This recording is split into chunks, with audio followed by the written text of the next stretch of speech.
All right. Welcome to Master the Game RPG on Twitch. If you're not watching this live, there's a good chance you're watching this on the YouTube channel. We are here with some awesome people. It's a split 50-50 between Ohio State and Michigan fans. And unfortunately, the Michigan fans, we're a little salty tonight. But there's not much we can do because our game master is a Buckeye grad. So, with that, before we get into that, I want to also quickly mention that coming soon to the channel, we're going to be doing some other games other than D&D. Obviously, tonight is Warhammer Fantasy. Around Christmas time, we are doing a Heroes Unlimited one-shot. There is a chance for more Palladium Books games in the new year. And we will also be doing giveaways starting hopefully next month with the RPG Power Hour podcast with my wife for any Patreon supporters. So we're going to be relaunching our Patreon here soon, and we will be giving away miniatures that she paints because she's the one that's good at it and I am not. So with that, let's hand it over to Tom to introduce the game. Welcome, I'm Tom TP Grant, and we're going to be running a game of Warhammer 4th Edition RPG.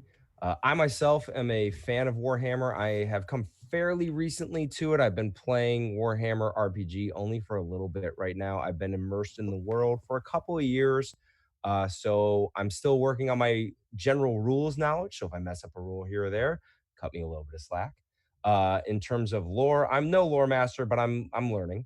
And we're going to be keeping it fairly simple. We're going to be running a game out of Cubicle 7's Rough Nights, Hard Days book, the Three Feathers adventure. So we're going to be cruising by. We're not really going to be doing a rules intro for the system here. We're just going to get right into the game.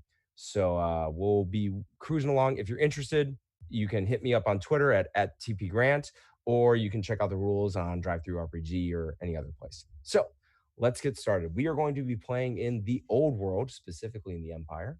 We have a band of river bandits, and they are going to be operating on the River Reich, about a week's travel north from the jewel of the Empire, the famed engineering city of Nuln. Sits the Three Feathers Inn, a respected, if not particularly large, river inn for travelers hoping to go from inn to inn on their way between Kemperbad and Nuln. The sun is starting to touch the horizon as a small river skiff pulls into the mooring offered by this inn. On board are a group of bandits who have received a rumor that a group of smugglers is going to be stopping at the inn with something valuable. Dreaming of a big score, these three have arrived just as the sun is beginning to set, hoping to gain a night at the inn and possibly liberate the goods of these smugglers. So if we're going to go around, starting with Juce, would you please describe Darvin Hardcastle? Draven is getting situated as we are making our way to, you said we're making our way to the inn, correct? Yes, you guys are pulling up in your boat. Okay. So as we pull up in our boat, Draven will be making sure all of his gear is intact. He's got a dagger that he has freshly sharpened in the last few minutes of this boat ride up the river. And really, he's just ready to hit the sack. I mean, he is really tired. Anyone who looks at him can see the bags under his eyes, and he's a little shiny, across his forehead and everything because he's been sweating and working so hard, sitting here telling everyone what to do on the little boat, and he's ready to freshen up and start a new day. Paul, would you please describe your character? Kruger Lang. Kruger is a very tall, thin, gaunt, very much something straight out of like a I'm losing it. Straight out of Compton. Jeez, I can't remember. Yeah, straight out of Compton. He's straight out of Compton. Not tall, dark.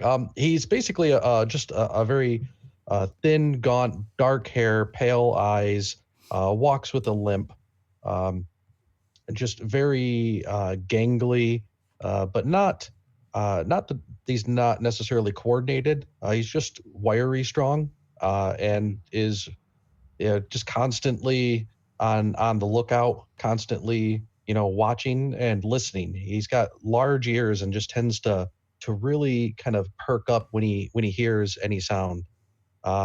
He spends most of his time just trying to just be uh, pleasant, but not trying to be overly uh, not trying to be overly cheerful. He's very friendly. He considers himself kind of the good cop. It's you if you're good with him, he'll be good with you. He's not out to hurt anybody, but he wants what he wants and he's willing to take it. And That's Kruger. So, Gotland Hopfner, and she goes by Gotti a lot.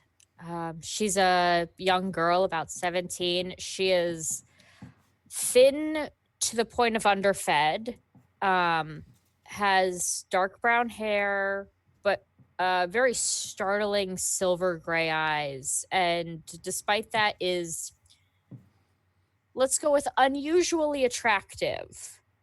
Mhm. She's helping as she can, but is not a very strong character, and sailing is still very new to her, even on the river. She's also sort of trying to be least noticed. Not that there are a lot of people about, but what is not well known is that Gotti is in fact a witch. So she doesn't want people to really look at her, because that could be a dangerous thing. And she's very used to people shutting her and kicking her out. So traveling with people who seem to be okay with it is very new. Well, the Three Feathers is an inn that you have specifically Juce, your character, Draven, has made use of before. It's a common stop along this stretch of the river, especially considering most of these inns are spaced about 1 day's sailing apart. You have to pull around a oddly large and well-appointed barge to moor your small skiff. The dock is only a few yards away from the inn and the stables, and there's just a slight rise of grass. And at the top of that slight rise is a flurry of activity. You see a large coach has been pulled into the courtyard, and its horses have been unhitched, are in the process of being stabled. There are people moving about. There are armed guards standing in green and red livery with iron helms and halberds, standing, watching servants in similar colors carrying luggage into the inn. Standing in the midst of this is a familiar face to you, Hans Orif, the innkeeper. He has like laugh and smile lines along his face, graying brown hair, a full beard. He knows who you are and he knows what you are, and he tolerates you because your money spends, so long as you don't cause trouble in his inn. And as you walk up, his face darkens when he sees you. He says, Draven, can't say I'm happy to see you. What brings you in tonight? Oh, we just are looking for a nice place to stay, and you happen to have the perfect place for us along the river. He kind of eyes you suspiciously and goes, you think I'm stupid? Is that what you think? I've got the Garvin. I've got the Garvin Maria Ulrich von Lieberitz staying here tonight. And I'm supposed to just believe that you're showing up out of the blue is a coincidence. Oh, is that who brought this fancy coach up in here tonight? Look, a noble of that rank staying here can be a difference maker for an inn. Those up-jump merchants will pay double, triple to stay in the same room as a Garvin did. So you can stay in the dormitory tonight and you don't cause no trouble. Oh, we would never cause any trouble. I mean, I'm sure you got some of those discounted drinks for us tonight too, to really make sure we sleep well, right? He kind of like laughs, and you know full well that the you guys know full well that the the bartender, who is an older woman, old Bess, that she's going to be upcharging all of these noble servants tonight. But yeah, he says, yeah, just you can go on in and don't cause any trouble tonight. I don't want anything. I will let the Garvin's men gut you in a second if you cause any problems. Well, that wouldn't look good on, your resume. Hey, I can't control what riffraff comes floating through my bar sometimes. Do you think merchants are going to pay double if they find out people are gutted here that spend good coin? Come on. He's like, you don't think anyone's been stabbed in my common room before? Nobody as prestigious as us three. He just kind of rolls his eyes, and like one of the other servants starts calling him for a location to where he can shoe the horses, and he just says, just go inside. And he walks off. So Gatlin, what do you think of that?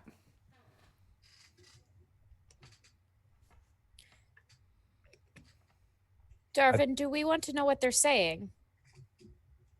He walked off. Is he talking to someone? He's like generally directing traffic, as like there are still a good number of servants who are unloading the coach. The coach seems to be of largely luggage. And they seem to be unloading at the moment under the very watchful eyes of a couple of guards. The watchful eyes. So don't try anything. I want to keep watching them while still listening to the other two talk. Okay. So I would whisper to Kruger. So do you think maybe we can get some extra loot tonight? Oh, I think that's possible. Now don't get too lubed up. If you can keep your wits about you, I think we can make out with some extra coin, and I'm excited about that prospect. I'm more excited about coin than drink, so yeah, I'm with you. Man, this is a different character. Are you guys heading into the bar room? Yes. Sure. Yeah. I would probably follow these two. Okay. And I would probably just play it cool and kind of try to scope things out. See if there's anybody who's already really inebriated. All right. Well, the common room is very near to full right now with servants, coachmen, off-duty guards milling about the bar. There are 6 tables scattered around the room.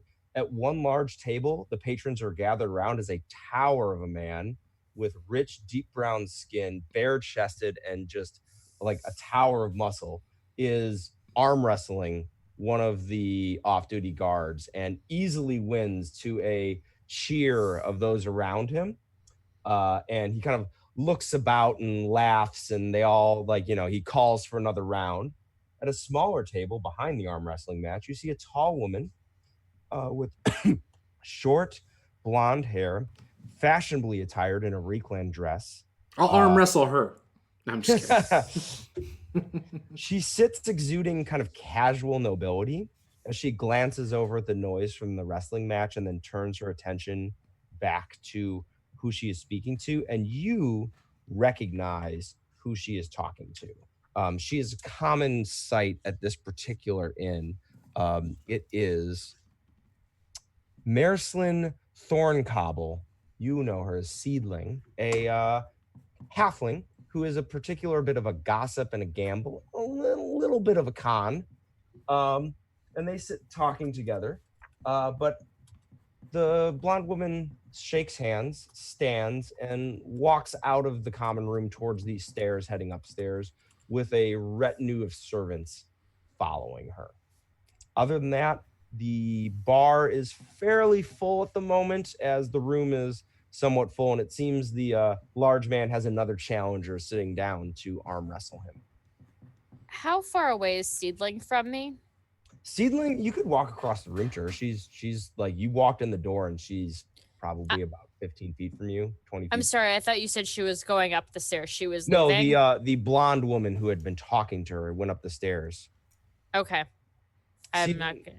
Yeah. Seedling not is a gonna approach halfling, him. and she is known to all of you. She is a regular here at the Three Feathers. Regular Okay. con artist. Yeah, only a little bit of a con. She's more So of a god. what kind of cons does she do that you think, or that we would know? Oh, she's really good at talking people into buying her drinks and getting her involved with things. You do know that she is as close to as the as halflings get to nobility, and she is currently basically kind of hiding out here, kind of having a little bit of fun as a way to get away from her family responsibilities. Hmm. So maybe con is kind of the wrong word. She's a little Sure. bit of a freeloader. Gotcha. So Kruger, what do you think you want to do? Well, I'm thinking I'm going to look around for someone that's had a little bit too much to drink and lighten their load, help them walk home a little bit easier. How about you? I'm tempted to go and take that big brute down in an arm wrestling match, but at the same time, if something were to go down, I don't know if I want to tussle. I'm a little tired already. Yeah. Well, I've got Mickey here, and I kind of open up my shirt and you see us hammer just kind of hanging inside of there. So if you need the help, I'm always here. You know it. You could always fight fair and not need to tussle. Oh, that's not any fun, Gatling. Come on. Besides, cheer I goes always up. fight fair. Another cheer goes up as the large man has defeated another opponent at arm wrestling and kind of laughs and goes, huh, another round. Who wants to go next? Any challengers? How large is this guy? He's big. Like how He tall? He is around 6'5", 6'6", and he is as close to solid muscle as you get. Is he like a thin build, or is he like a Yeah, Brock he's a power Lesnar? build. Oh, like a Brock He's Lesnar. power build. He's a big boy. Let's do it. Right. I go up and I'm 6'3", 270. Okay. Built pretty well. And I just kind of wipe my forehead with my non-wrestling hand. He sits down and goes, ah, yes. And he's like, welcome. He's like, I am Bruno. I look up. Draven Hardcastle. It's a pleasure to meet you. And just puts his hand up. I lock in. And I'm like, as I'm doing it, like every time I feel like his grip starts to get comfortable, I pull my hand away real quick and wipe the sweat off again to kind of play that posturing game. Little gamesmanship. A little bit, yeah. Kind of throw him off. So we're going to link in. There's a mechanic here. We're going to roll opposed strength tests. Okay. So we're going to start off with 1. So let me know strength how many, just the S? Yeah, just the S. Let me know how many success levels you get. Okay. So, and I'm looking at my current number, correct? Yeah. Now, do I get to use any of my talents? Your talents, I believe you have very strong, which already factors in. Yep, and cool That's a headed. passive talent, so that's already factored in. Okay. Your sixth sense talent tells you that this guy is genuinely a pretty, like, he's looking for a little more than, he's fun is what he's looking to get out of this. Okay. So let me know how many success levels. Yeah, nope. -2. -2. So he had 5 success levels. So as you start pushing, he is overwhelmingly strong. Actually, 11. That's a critical. So that bumps him up to 8 success levels. You are shivering, your arms shaking. It is like an inch from touching the table, but you managed to just save it there. And we're gonna roll another opposed strength check. As this is happening, I'm like, I wasn't ready. Yeah, -6, -5. All right, -5. I let go. I was not ready to go yet. He just bump and then lets go, and he goes. He kind of looks at you and goes, "Were you ready?" I mean, clearly I wasn't. That's why I went with it. I wasn't fighting against you. Did you feel pressure? Would you like to go again? Maybe Yes. put a little bit of money on this? Yes, but just to be fair, I did tweak my arm a little bit. So yes, I don't know about money. Let me think about this. Let me get back to you, sir. He just kind of waves over and says, "Another round for my friend," and a beer is brought over to you. While he's doing this, can I go over to the bar and will they serve me a drink? Yeah, they don't give. There are no drinking ages in the Empire of Man. Warhammer. If you're old enough not to get eaten by a giant rat, you are free to drink. Yeah, if you're not being eaten by a beast man, you're good to go. I am switching my dice. Those dice are no good. He also is insanely strong. Yeah, I could tell. 5 successes. I rolled an 11. So yeah, he's significantly stronger than me. Yeah. All right, I'll do it again. All right, so he says, all right, one more time, and he puts up his hand. All right. Oh boy.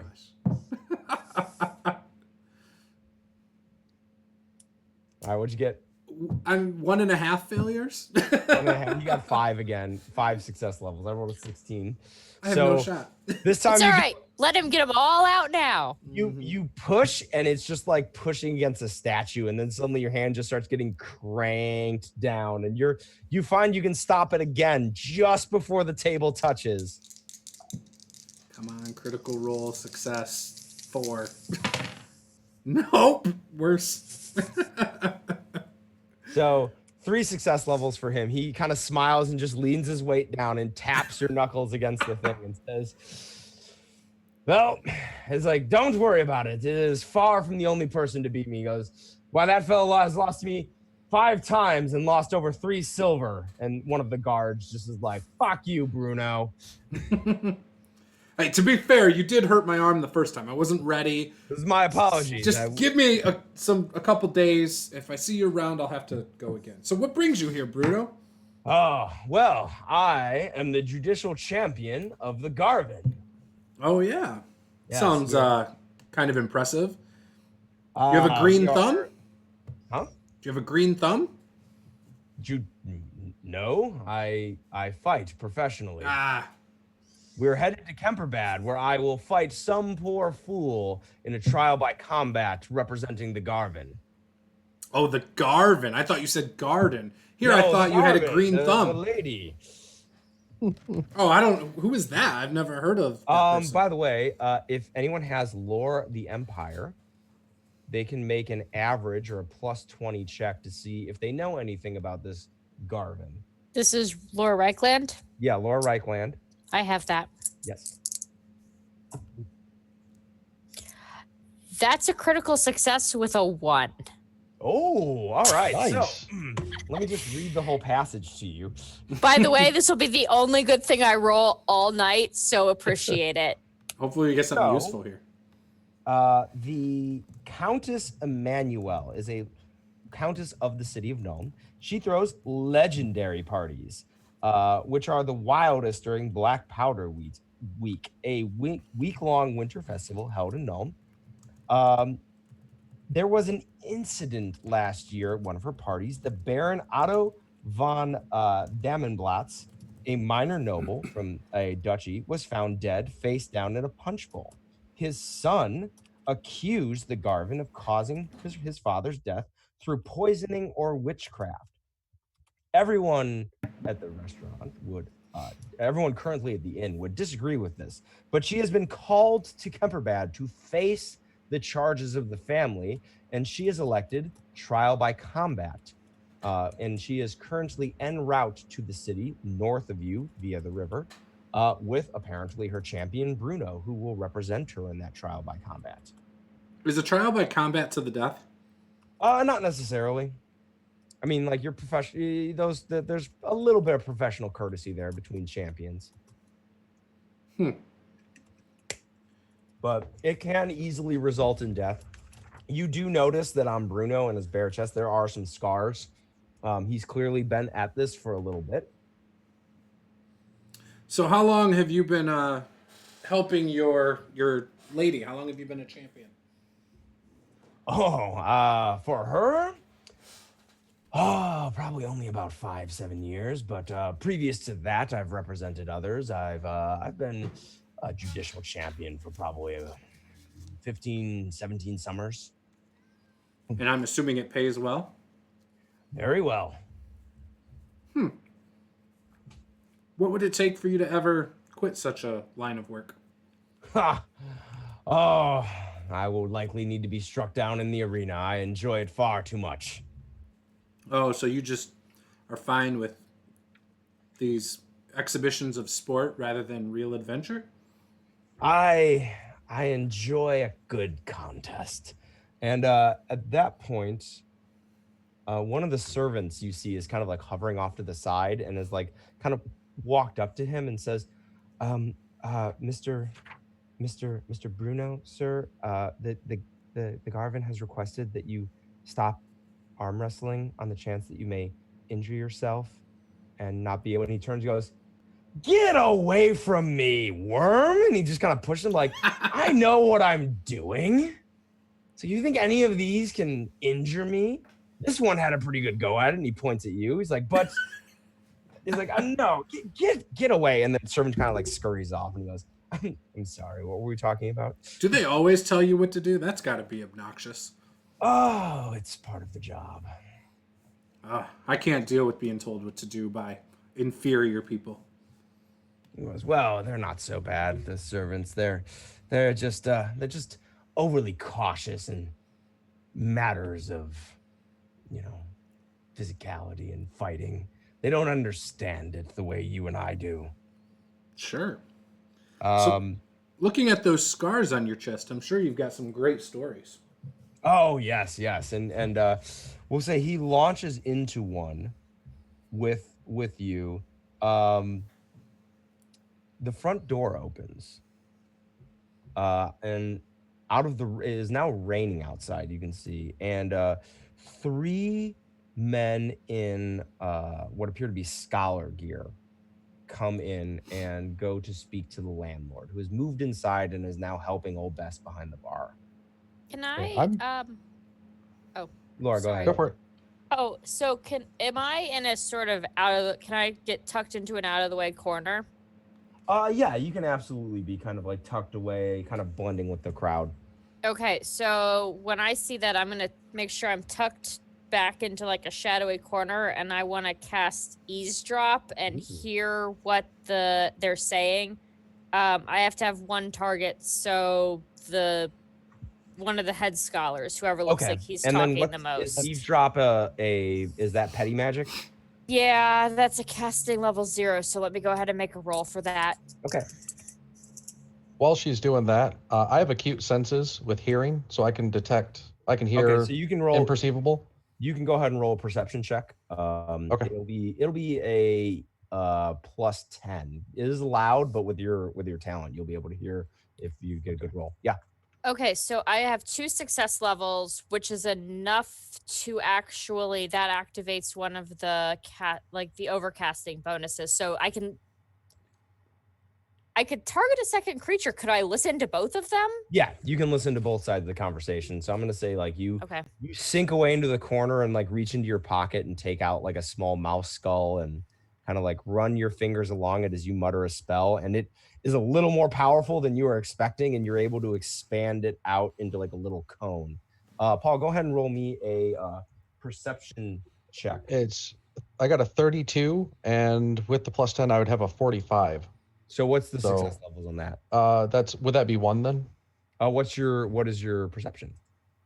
It would be 45, and I got a 32, so that would be 1, correct? Okay, 1. Yeah, you're able to hear bits and pieces, and Laura has absolute clarity on it as they come in and they arrange for a room. They're trying to get what seems to be a slightly secluded room. They're asking specific questions about getting a room off to the corner as far away from other patrons as possible, but those rooms are all taken. So they settle for a room basically at the top of the stairs So very much the opposite of what they want. They seem to generally agree to it, and then they go sit at one of the unoccupied tables and order drinks. And they are currently sitting there. Nothing more than that. They didn't indicate who they were or why they wanted. They are. They portray themselves as simple scholars who are traveling between cities. Do we believe that? You can roll a straight intuition check. Intuition's the single eye, right? Yes, the single eye. Let's see. That's 2 levels of success. 2 levels of success. They seem a little shifty. Like you don't quite. They're so vague on why they're here. It doesn't seem to quite track, but they do seem educated. Okay, but they don't seem magic-y or... They're eyeing around the bar like they're looking for somebody. Okay. Well, that freaks me out. So I'm going to go over to the rest of my party and be like, hey, so they were wanting to be by themselves, but they're at the top of the stairs. Not sure if that's going to matter, but they seem to look like they have money. They're educated. Yeah. Are they armed? Are they armed? Yeah. Not that you saw. I also had 2 on my intuition, so I'm just gonna say, yeah, something doesn't seem right with them. While you guys are talking, the blonde woman reappears with the servant who Bruno had told off and 2 other servants, and walks up to Bruno and says, Bruno, it would mean a lot to me if you would go up to your room and call it a night, please. I have a rather lot riding on you and would appreciate you at your absolute best. And Bruno rather sheepishly heads up the stairs with her, with the servants in tow. The one who had been told off kind of smirking a little bit, like in that, like, haha, I told mom sort of way. So Bruno is headed upstairs. Did she lock eyes with me at all? No. Damn, I was going to wink. You still have the halfling sitting there who is looking ridiculously happy with herself. Yeah, I'm not winking at her. That's more Kruger's style, I think. The door opens again, and a well-dressed man and woman and 2 boatmen walk into the bar and head up to, or walk into the room, and the man and the woman walk up. They are like keeping close to each other. The woman is hanging on his arm, and they walk up and speak quickly to the bartender. Paul, I'm going to assume that you're going to make another hearing test here. Yep. Yeah, let me see what I can do. Is it the same as last time? Yeah. That's 2 successes. 2 successes. So you can hear. He arranges for any private room upstairs, and then inquires about any Bretonian wine. They have any Bretonian wine or brandy. And when they say, yes, in fact, we do, he says, give me the whole bottle, and throws a few coins down, and they hand over a bottle. He and the woman head right up the stairs, and the 2 boatmen just kind of sit down at the bar and kind of like chuckle to each other and sit there. Okay. I will go ahead and give Gotland a quick look and see if she caught that. I did not catch that. Try again. So there's go ahead. Yeah, just a couple of noble, or not noble, a couple of well-to-do people came in and ordered expensive drink, asked for a whole bottle, tossed coins. They've got a couple of servants with them, boatmen, and then they left. But that definitely looks like a larger mark, and a drunken mark too. Yeah. Yeah. You said they left, so they went upstairs? The couple went upstairs rather quickly. They 2 boatmen with them are sitting there rather amused at the bar, chatting to each other. So you want to work the boatman and kind of figure out what's going on while I kind of, browse around and see what I can find out? Sure. I'll go up and work the boatman. Do they look like, in the absolute least sensitive way to ask this, do they look like people who would be attractive to young human women? Yes, they are human males, so they would be attracted to human women. Just generally speaking, they fall into that category. So, can you really tell though? Huh? Can you really tell though? With these two, yeah. It's pretty obvious. I mean, are they scoping out the barmaid's bottom? Like, maybe you can tell. They are. They're more like it's more that like they're I'm trying to think of the word, but they're like the drivers of like a power couple who are just kind of like shooting the breeze while the couple goes upstairs for an hour or so. So while if she's doing any interaction, I want to kind of be going around and getting in different angles and just trying to check out and see how they seem to be equipped. Mm-hmm. If there's, if they're carrying weapons, if they, how they seem to be built, all that stuff. And at the same time, just kind of listening to the conversation, see how things are going. Okay. Okay. Well, I would start by going up and standing sort of close to them, see if I can overhear anything of what they're saying on their own before I insert myself into the conversation. They've now moved into just small talk, like kind of passing the time. They've had their chuckles and they kind of look over and notice you and they're like, yeah, yes. Do you want to, they kind of like motion to one of the seats next to them. One of them waves the old best and be like, whatever she wants. Oh, well, thank you. And I order a drink. I haven't seen you around here. Are you from the area? No. We're from down the river. We are here with, and one of them goes like, the Schmitz, newlywed couple. Do I know who the Schmitz are? You can roll a Laura Reichland test.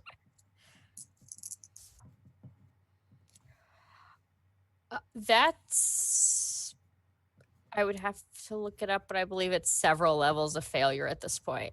I mean, the Schmitz is kind of like the Smiths. It's a really common name. So, like, oh, I mean, like, there's a lot of people with that last name. Newlyweds. Yep. We probably won't be seeing them for a while. And the other one goes, nope. This, I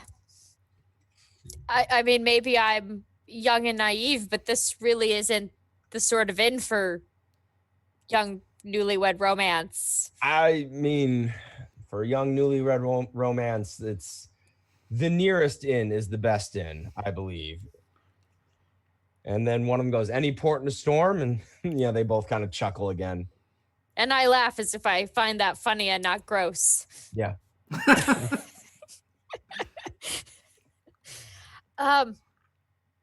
Well, they must be very important to have two such strong, manly guards with them. All right, make a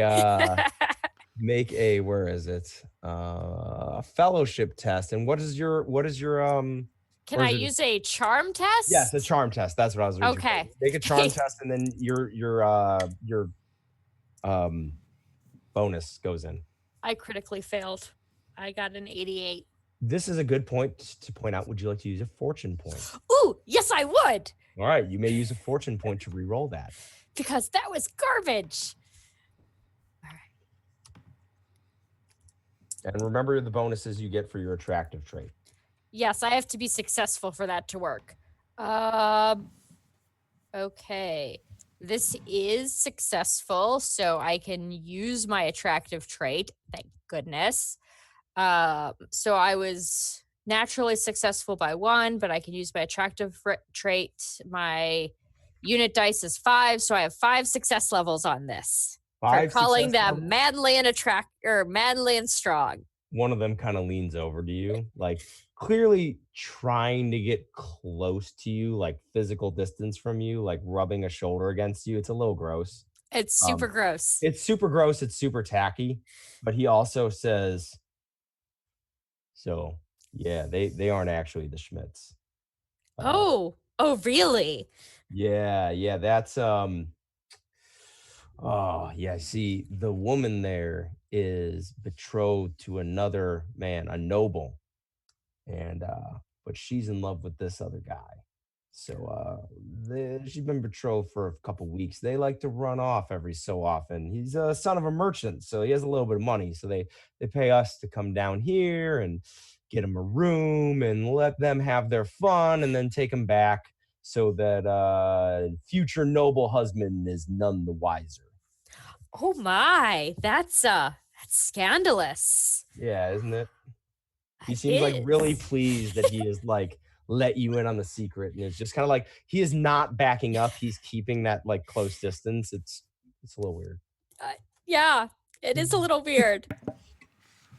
Friends of mine, come help me. That's a little weird. I was gonna say, so seeing him all close, I start walking over, and I put my arm between him and her, facing her, and go, "So, Gatlin, you ready to take it in for the night?" He kind of looks at the arm, and your character Draven is quite large, if I recall correctly. Yeah, 6'3", 270. Yeah. Fairly He immediately strong. just kind of like leans away and is like, yeah, enjoy the drink, and just kind of like turns back, and the other one just kind of like, you idiot. And I kind of like create some space between me and Gatlin, taking a step back and pulling my arm back. When he does that, I'm going to step off the bar stool, like away from the group, and be like, actually, I was hoping to have some more socialization this evening. I think I'm gonna go see what's around. I'm not ready to turn in for the night, and then like go walk off. Hey, go see what Seedling's got going on. Yeah. The guy's gonna look at Draven as kind of one of those like, hey, the hell, dude.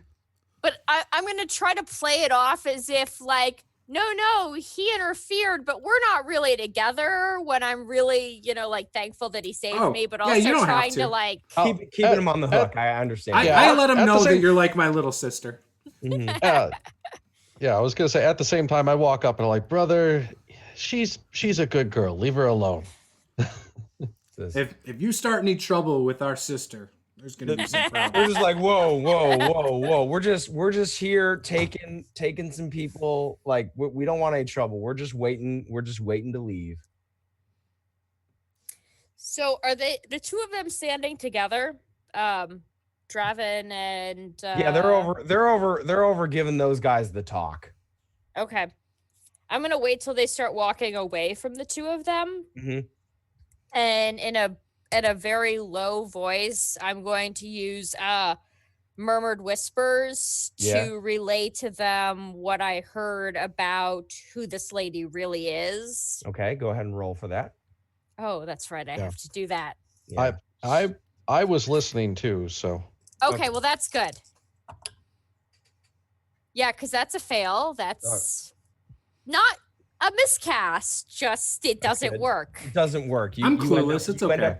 You end up talking to yourself. I do end up talking to myself.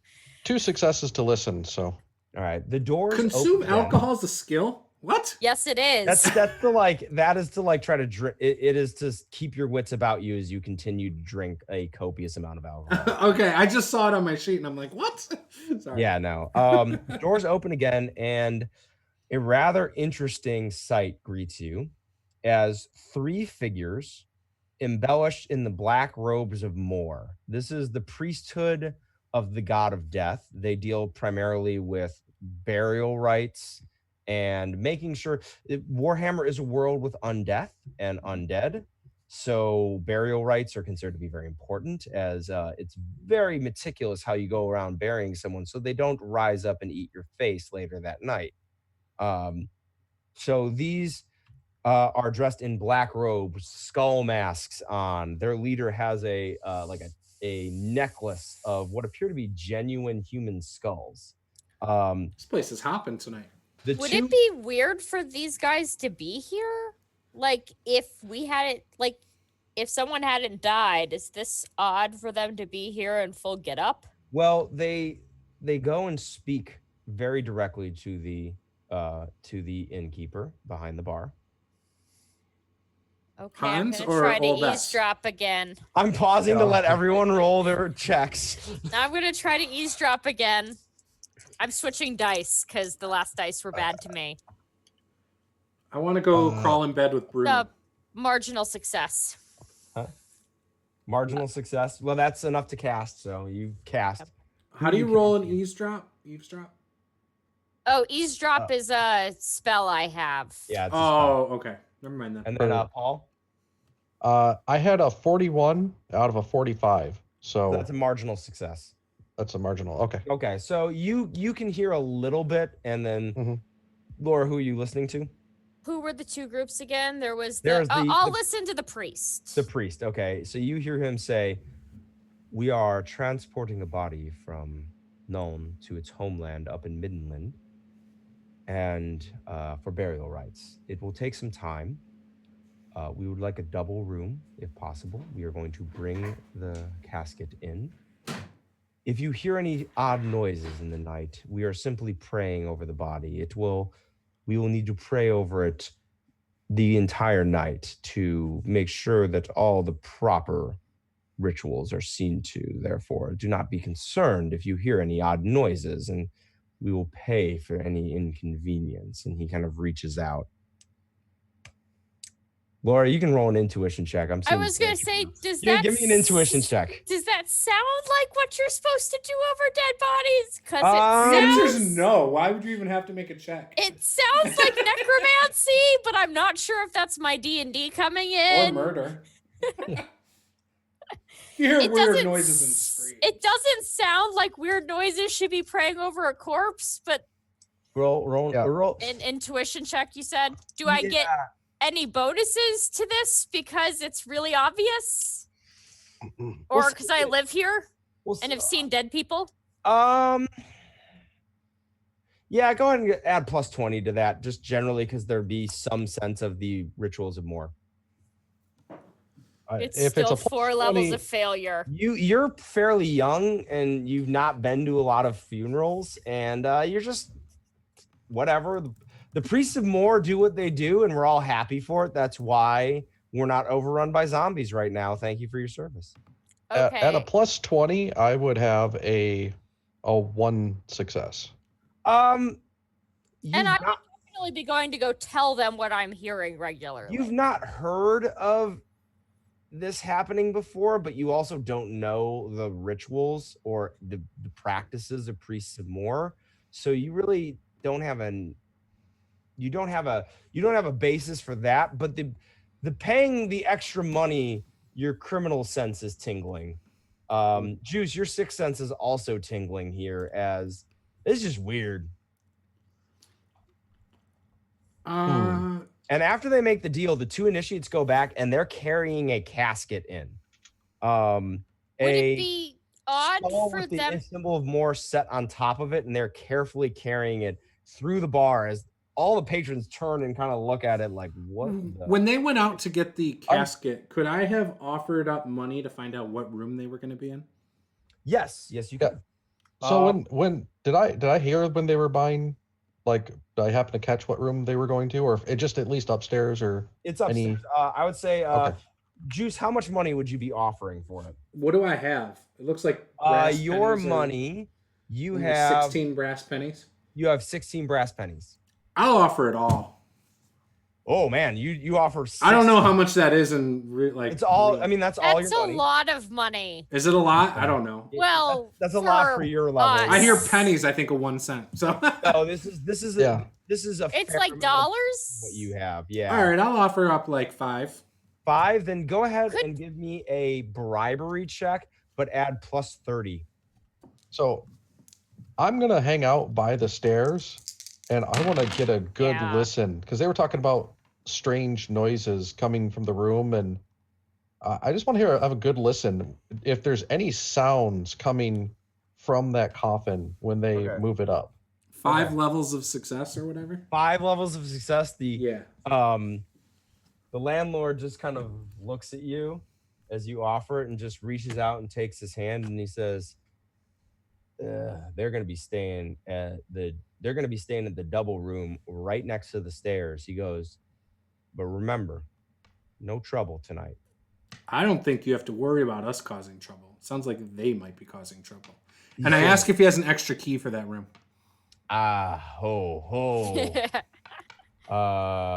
You know that you don't actually need to worry about that. Oh, they're unlocked? No, actually, Juice, you would know that one of the reasons you keep the witch around is that she has unlocking magic. Oh, okay, then I wouldn't have asked for that. Yeah, then he just kind of says like, just no trouble tonight. But he kind of turns and looks at you and goes, if they start causing trouble, I may come talk to you.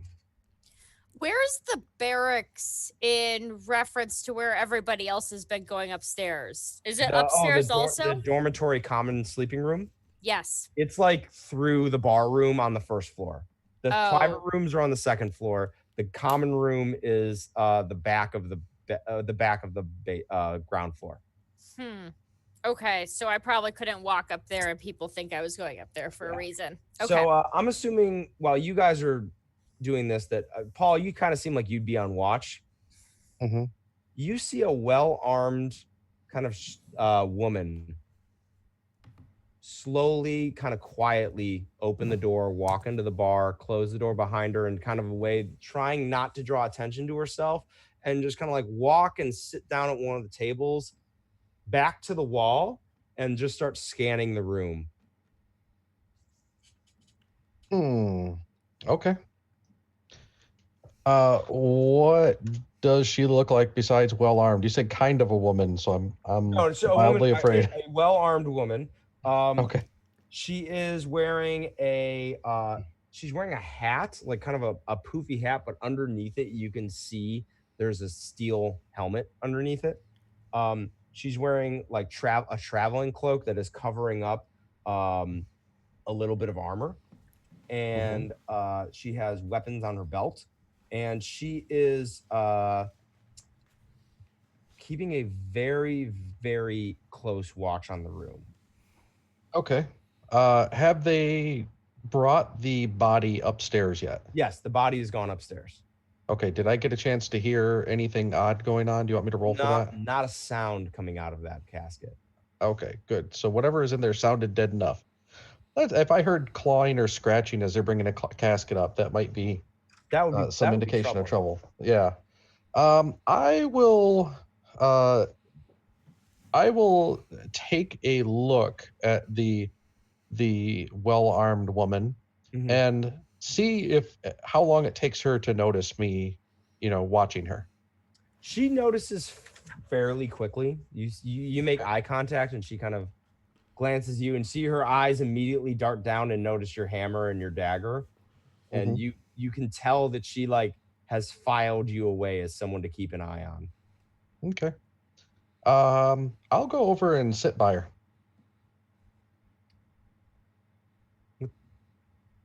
What do you want? Oh, nothing. I just noticed that, you were looking like you were looking for somebody, and I know I've been in here looking for somebody, and I just figured I'd sit down. If we're going to be looking for somebody, we might as well be sitting together looking for somebody. If you tell me who you're looking for, I might be able to help. Be glad I'm not looking for you. And she's talking with a strong Ostlander accent, which is one of the imperial provinces far to the north, bordering on the Troll lands. Like this is like the far northern edge of the empire, practically Warhammer Russia. Okay. Tom, have I seen this person as well? Is this someone anybody other than Paul has noticed? No. Okay.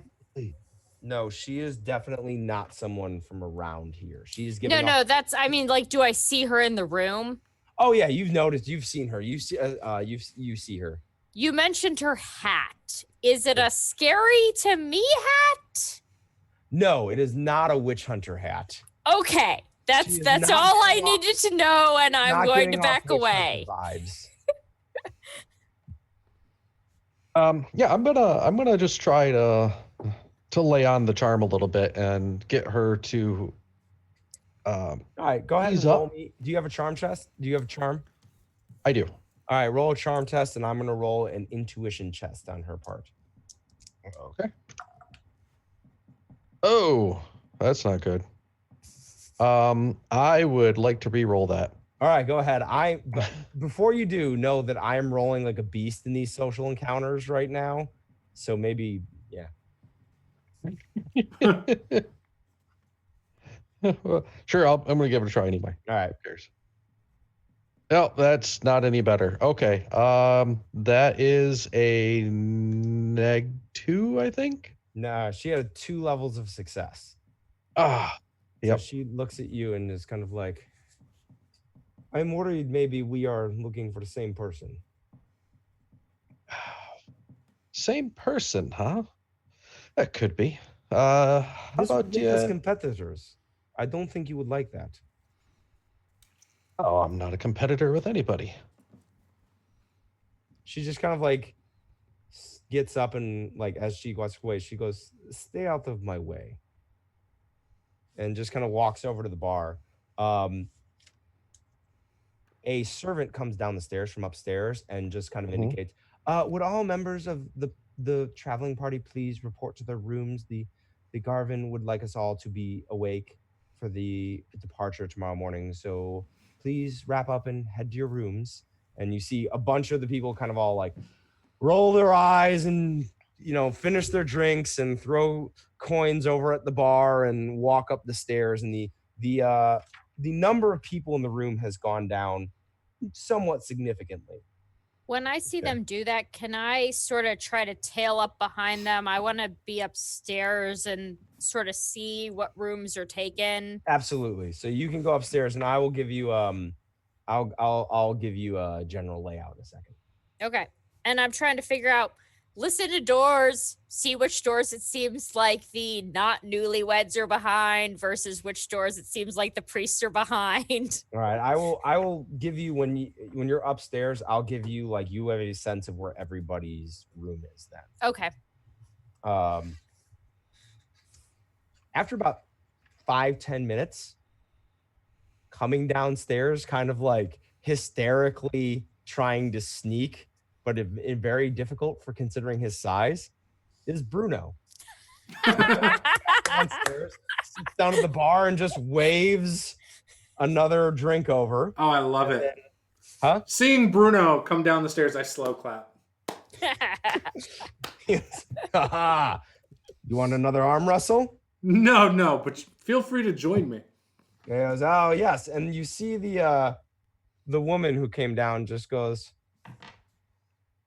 "You have coin?" He goes, "Yeah, no, and he takes out a silver, and she just goes, huh, and she shows him 3 silver, and they put down 3 silver, and they have. This is the Russian chick. Yeah, the Russian chick. Oh shit! I've got 2 copper on the Russian chick. I will match that, and I will go for Bruno. Okay. That's a lot of money, guys. The So they silver that they're throwing out. Oh, I don't have that's silver. a lot copper, of money. but 2 pennies. I'm saying. Yeah. They sit down, lock hands, and Bruno tries for like his quick start that he used on you, and you see it moves the girl's hand about 2 inches and then stops and starts drifting back towards the center. Bruno's face lights up with surprise, and he starts really pushing, and he starts sweating, and they're both locked there for a minute, and her hand slowly tilts over, and he has to put his weight into it to touch her hand, and he just looks at her like, holy shit, and then just waves the bar to like, another drink for the lady. She beat him. He kind of waves you guys over and is like, come, let us drink. She beat him. No, he beat her, but he had to work for it. Ah! I get those pennies. Yeah, you got the 2. So when this happens, I say, "Don't worry, Bruno. This is obviously because I softened you up for her." Yeah. Yes, obviously that's what happened there. And she says, yes, obviously, just kind of like deadpan looking at him. So you grew up like wrestling bears and stuff, huh, lady? he says, yes, we shouldn't make too much noise. I don't want the Garvin knowing I'm down here. So you guys are down here. The room is now there's just a couple boatmen, the boatmen from the Schmitz. It's the woman, a few other patrons who seem to be kind of like stable workers or other people who work at the inn who are now kind of off duty and getting a few drinks. When do I sort of see what's happening upstairs? Upstairs, things have kind of settled down a little bit. The servants all went into their rooms. You have a strong sense of which room are the servant rooms. You can tell that the newlyweds got a room directly at the top of the stairs.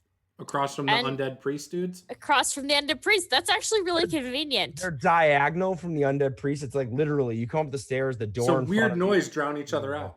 They literally got the closest room to them. So this is going to be so awkward. So if I stand there outside of their room, do they sound like they're doing the things that the guard indicated that they were there to do? They are definitely doing newlywed things in that room. Okay. And if I go over to the room where the priests of the dead are... You hear murmuring and a little bit of talking, but you don't hear much beyond that. Can I cast eavesdrop through a door? Yes, I will. Hold on, let me check. Do you have your spell open? No, but I can. Let's make a quick check just to make sure it doesn't say you cannot do that, because I'm inclined to let you do that. So I want to make sure that is just not a straight you can't do that. So this is in petty magic. So right? it's in petty magic. It's on page 241. It's willpower yards, target 1. Initiative bonus of minutes. You hear what your target says as if you were standing right next to them. So assuming I know who the target is, which would be the main priest. I'm going to say yes, but you have to take a minus 10 to your casting roll because you have to figure out kind of where they are based on their voice. Okay. Newlywed things means like the bride is puking in my mind. Right. And napping. God, hard napping. That was exhausting ceremony. Let's just go to bed. I had to. So speaking of weddings, I had to. One of the groomsmen, my wife's friend, he was drunk and wanting to drive home. So I walked with him 2 miles down to a speedway to get some food, and then went back because my wife was puking and had already passed out. Oh, so, yeah, that's it was awesome. really sad. It was awesome. Did you say -1 or -2? -1.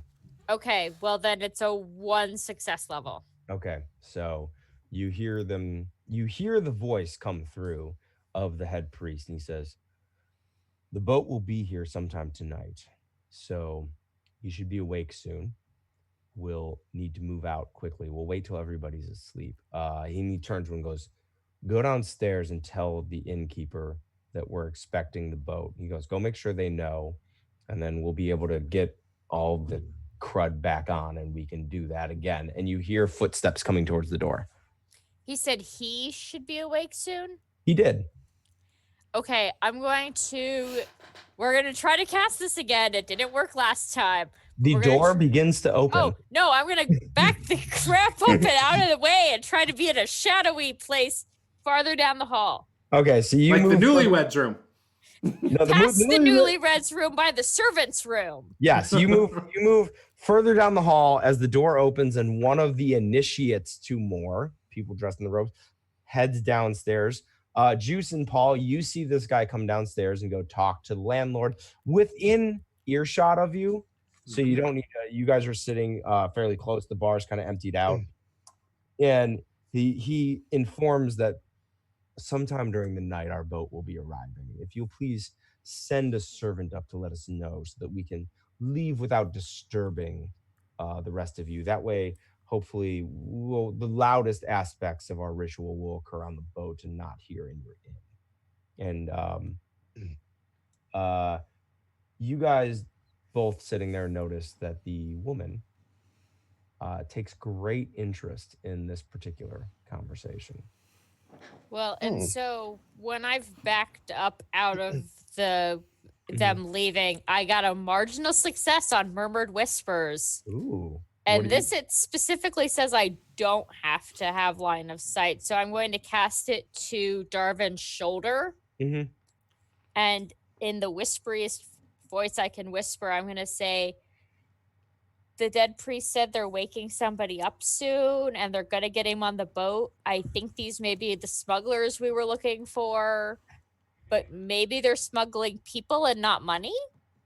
I nudge Kruger, and then I point at the woman. Mm-hmm. I say,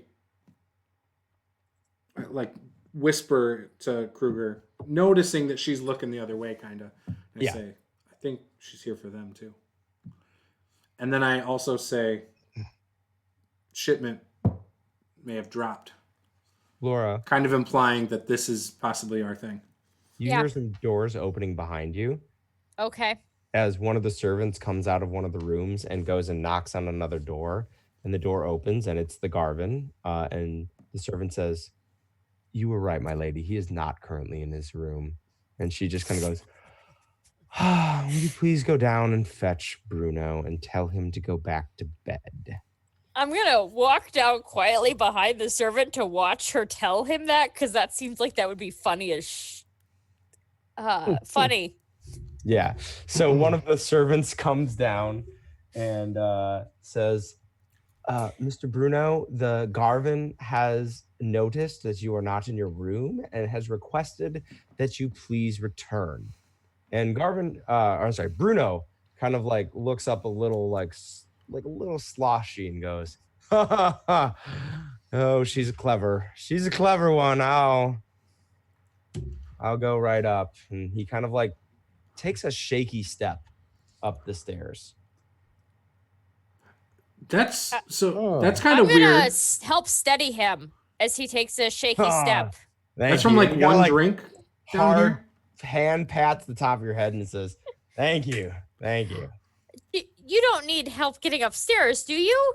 And he looks at you like, "No, not from you. You're not my type." And he just kind of walks. That only makes me sort of sad. That makes me not want to ask him if he wants help upstairs from me. So I'm gonna Kruger, help Bruno. No, I think Bruno's had enough help. Thank you. You guys also notice the who is it? The scholars are still down there. Mm-hmm. The scholars are still. They're still down there. They're still kind of like looking. You saw them. They had the room directly across from the priests that aren't really priests. Next to the newlyweds. Yes, next to the newlyweds. The scholars have the that room aren't really directly, newlyweds. Yes, they share a wall with the newlyweds, so they have not gone upstairs. Yep. Okay. All right. And they're looking for somebody, but it's not any of these people. Yeah, they don't seem very interested in the priests of Moore. Okay. So Bruno, like, we believe he's just drunk, right? There's nothing, like, he hasn't been poisoned or something. You can roll an initiative, an intuition check. All right. Sure. Let's do that. Yeah. Nope. All right. -5. You don't know how much he was drinking before he got there. Failure. Yeah, neg 4. He's all good. Yeah, he's just having a good night. Okay. All right. So sad to see Bruno go.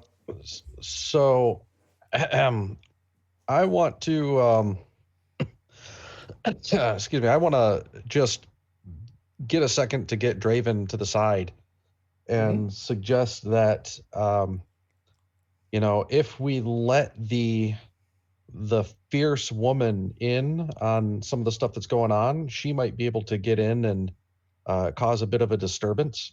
And it might be easier for us if we were so inclined to take something from her versus the group of them.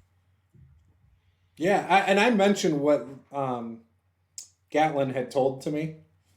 She just told me that she thinks they're moving live bodies, correct? Yep. Yeah, no, I mentioned that it sounded like the person was expected to wake up. Right. Okay, so I'll pass that on then and say, I think we need to mention this to her for sure. You've already Yeah, got a I'd like- relationship established. I'd like to go sit down with the woman and Well, try hold to. on. Did I hear them say this? Yeah, you heard them say that. Yeah, you're downstairs now, right? Yeah, you came and downstairs. I came back downstairs, and I'm assuming I saw his previous interaction where she seemed to think you were a rival. No, you were No, upstairs. you did not do No, that. I was upstairs. Never mind then. Okay, I was upstairs Yep. for that. Please continue with your harebrained plan. Yep. So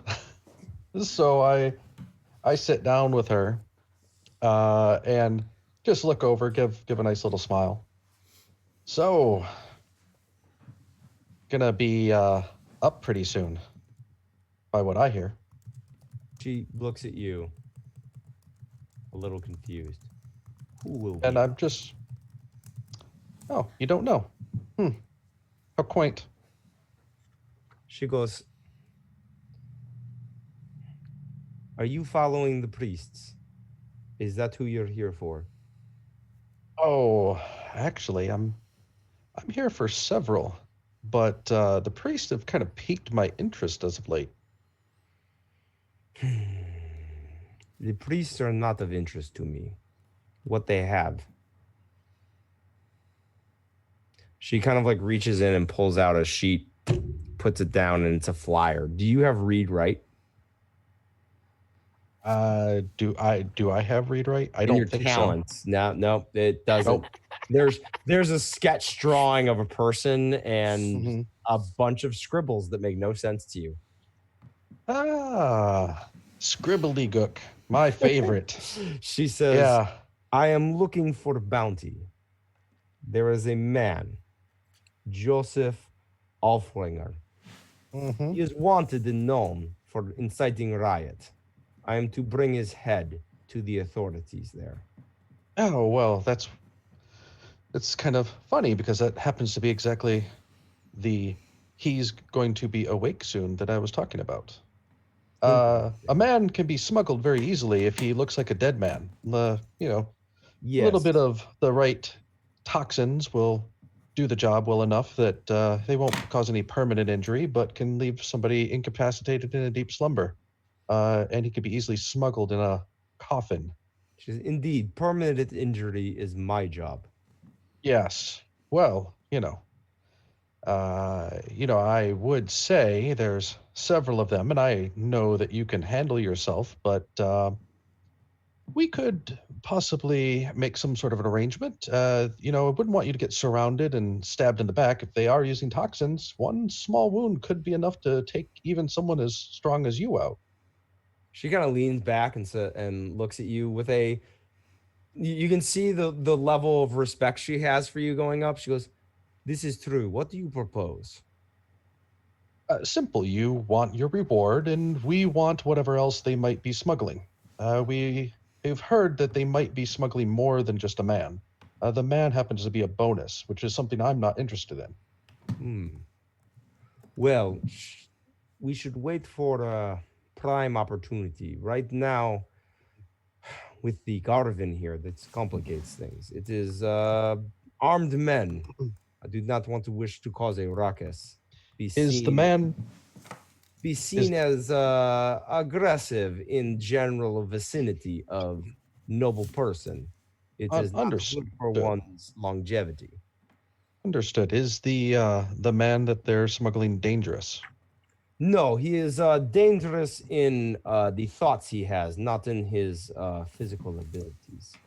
Oh, dangerous thoughts. My favorite. All right. Well, yeah. So we shall wait.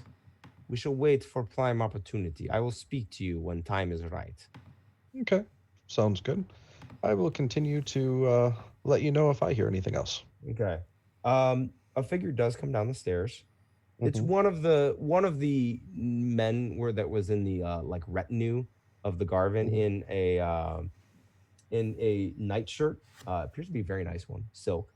And he just kind of enters the bar room and goes over to the bartender and just like asks for a quick drink, grabs it and takes it up to his room.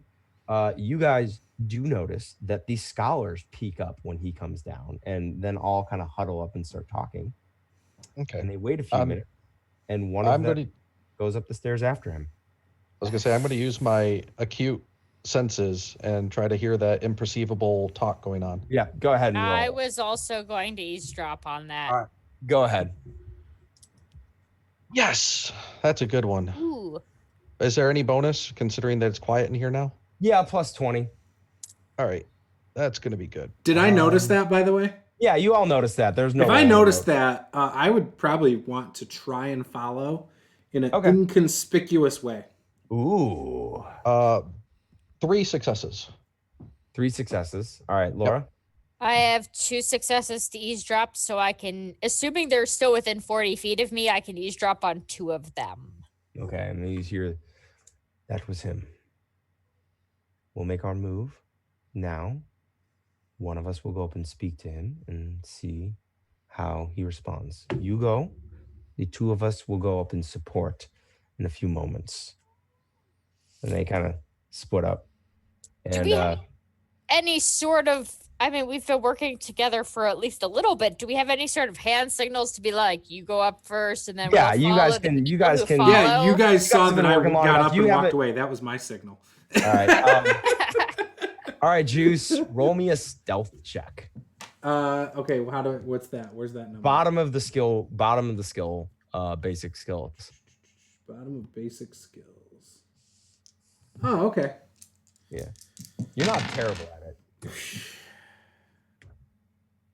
it. Or is he? I rolled a 92. I'm just gonna say I rolled a 92. Fail. You but- realize I've rolled like 80s and 90s most of this It's game. fine. It's bull crap. Saving it all for combat.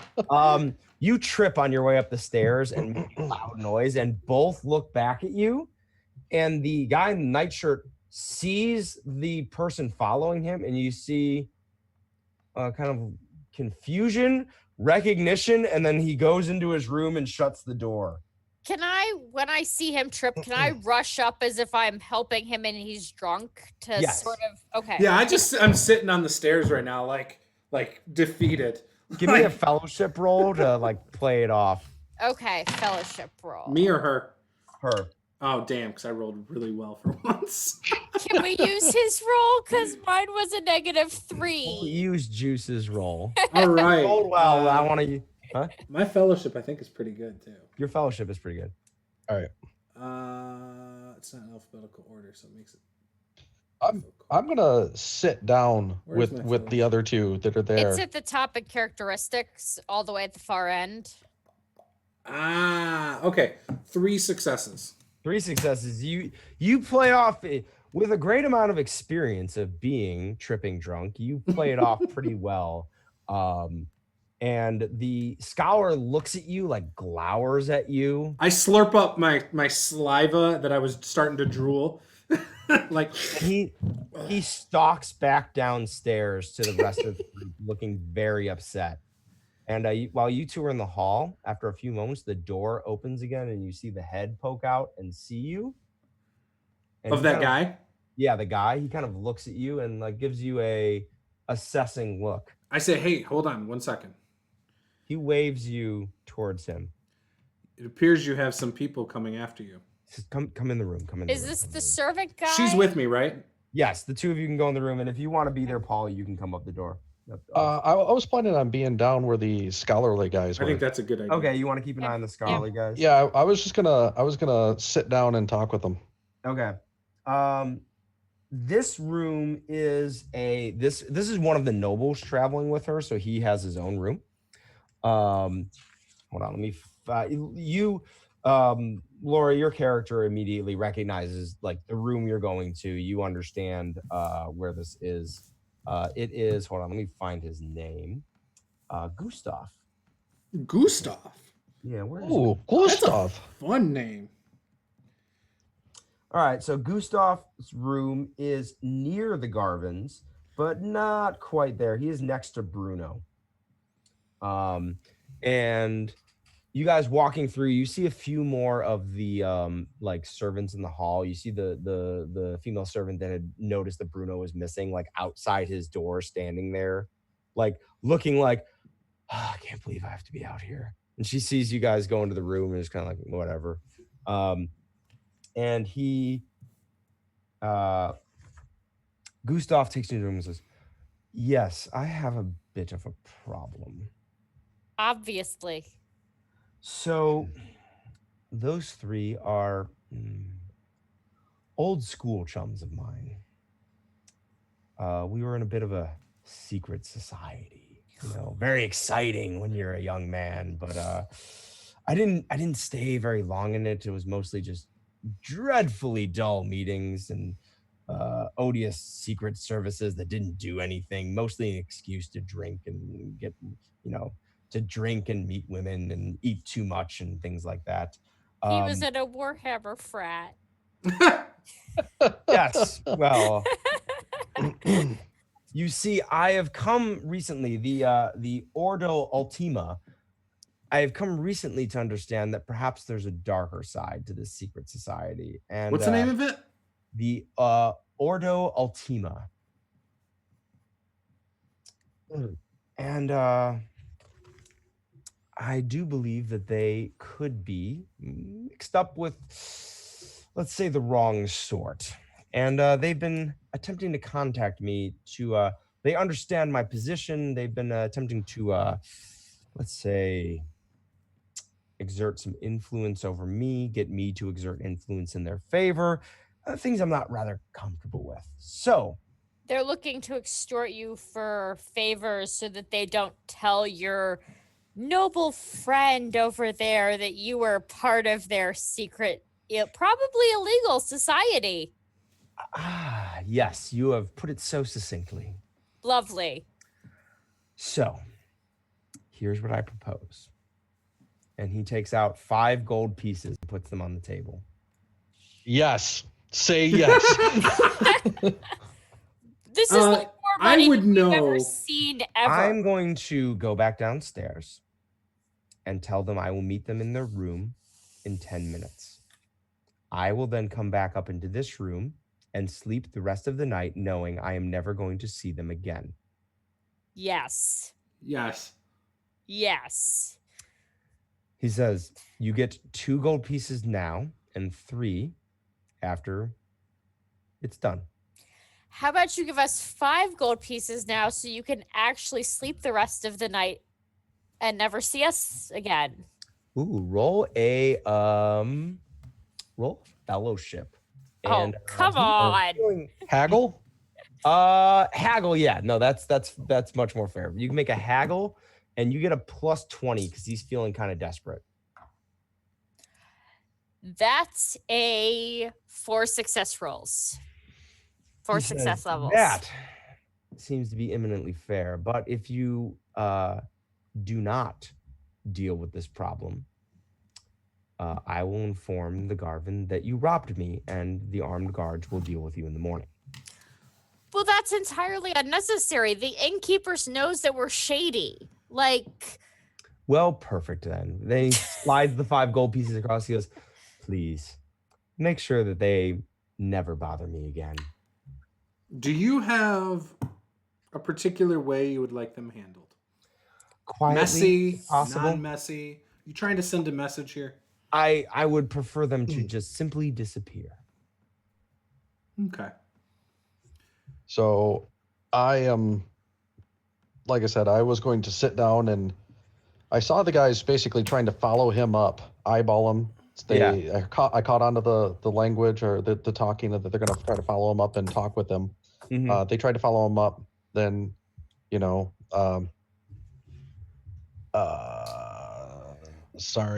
Draven kind of got in the way, bumbled things up for him. Then they went up. So I was going to sit down with these guys. Before you do that, can I ask a couple quick questions? Yeah.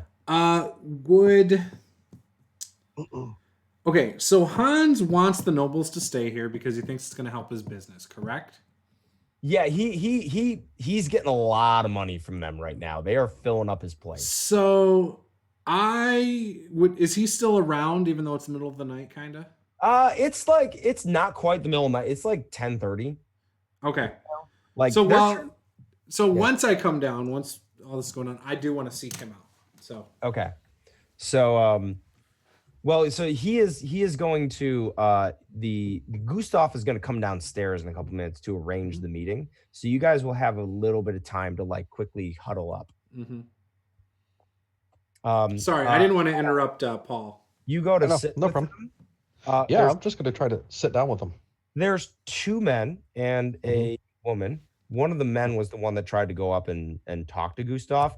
As you attempt to sit down, the woman just like glowers at you and says, "I'm sorry, there are no seats at this table." Like, yeah, there is. There's one right there, and I'll just take any She seat I like can get and slides set it it up away at the table. from you and says, "No, really, you're not welcome here."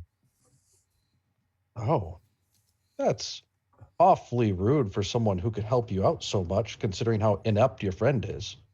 But I mean, if you don't need the help of a real professional, I do know some people around here that'd be very interested in what you're trying to do. But if you don't want to talk about it with me, that's fine. She looks at you and goes, "And what exactly is that?" Oh, well, I would say, and I just kind of look over at what's her name?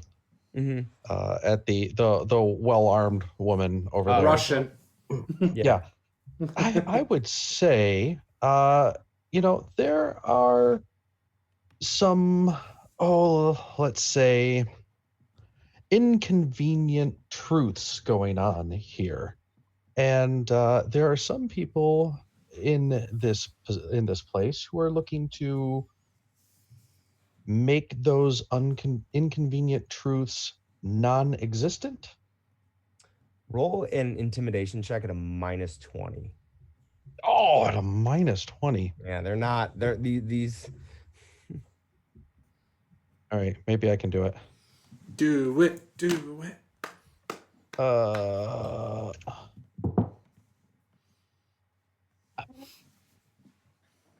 Why couldn't have been 2 and a 3? That is at a -20. That is a -1.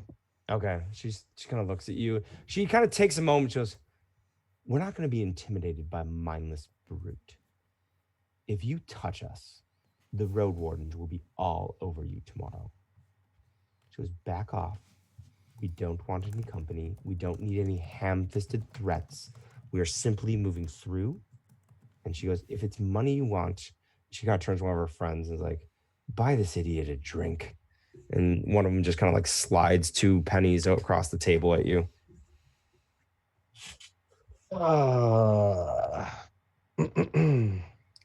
2 pennies. Yeah. He's like, I'm gonna take that money.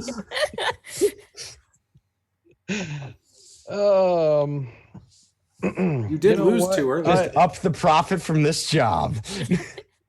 I will. Oh. All right. I will go ahead and take those 2 pennies and tell them that for their money, I shall sing them a song. And I'm going to try to entertain them. Oh, good Lord. Roll an entertainment check. So I want to let's hear see. Paul sing.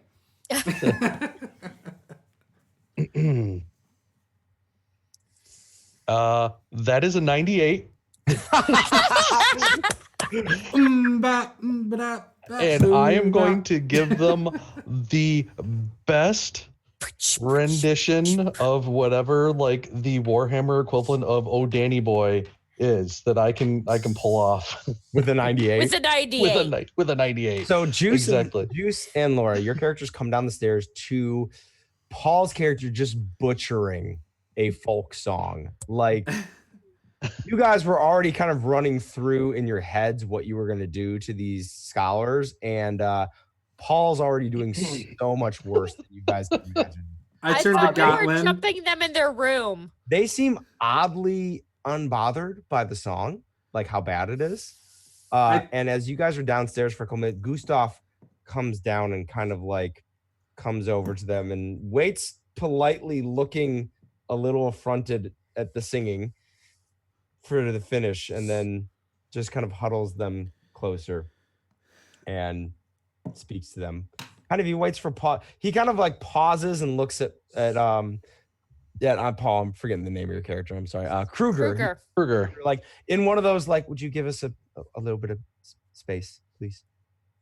I'm gonna Well, I mean, when he they paid- does that, I'm gonna pull him over and sort of like let him know that, hey, we're gonna follow these guys upstairs and totally kill them. Yeah. So And while that's happening, I pull Hans aside if I can into the kitchen. all right. Okay. And I say, Hans, I would like to help you, achieve more business. You seem really excited to have these nobles here tonight. Oh, And I believe there is an opportunity here. he kind of looks up and goes like, Sigmar be praised. What is your great idea, Draven? Well, Gustav just had us up in his room, and he needs something done. And we're hoping it's not going to be messy, but it could ensure further business for you. Trouble. I mean, look at all the money that was trouble. brought in tonight. What? Oh my God. There was a lot of money brought in tonight, and I would like to provide this type of night for you many times in the future. What kind of night is that? I just need you to, if something comes up in the morning, just turn your head a little bit. That's all I need. Would you be able to do that if I insured for the business? How are you convincing him? Are you just trying to talk him into it, or are you... I'm trying to convince him that there is an opportunity for repeated business from the nobles. And in a way that is beneficial for him and the nobles, not so much me. Kind of like minus selfless. 10 fellowship check. All right. Because he doesn't actually like you that much. Yeah, I know. Oh, wait. What's my fellowship? This might be good. Why do I always do this? Oh, okay. It is a marginal success. Like He the just kind of was one like- level success. I don't want to know. And if I don't find out about what's happening, or if it doesn't cause a problem, then it won't be a problem. But he just kind of like, just whatever it is, keep it quiet and don't rob the Garvin. If anything were related to the Garvin, No, it benefits the Garvin. personally cut you open.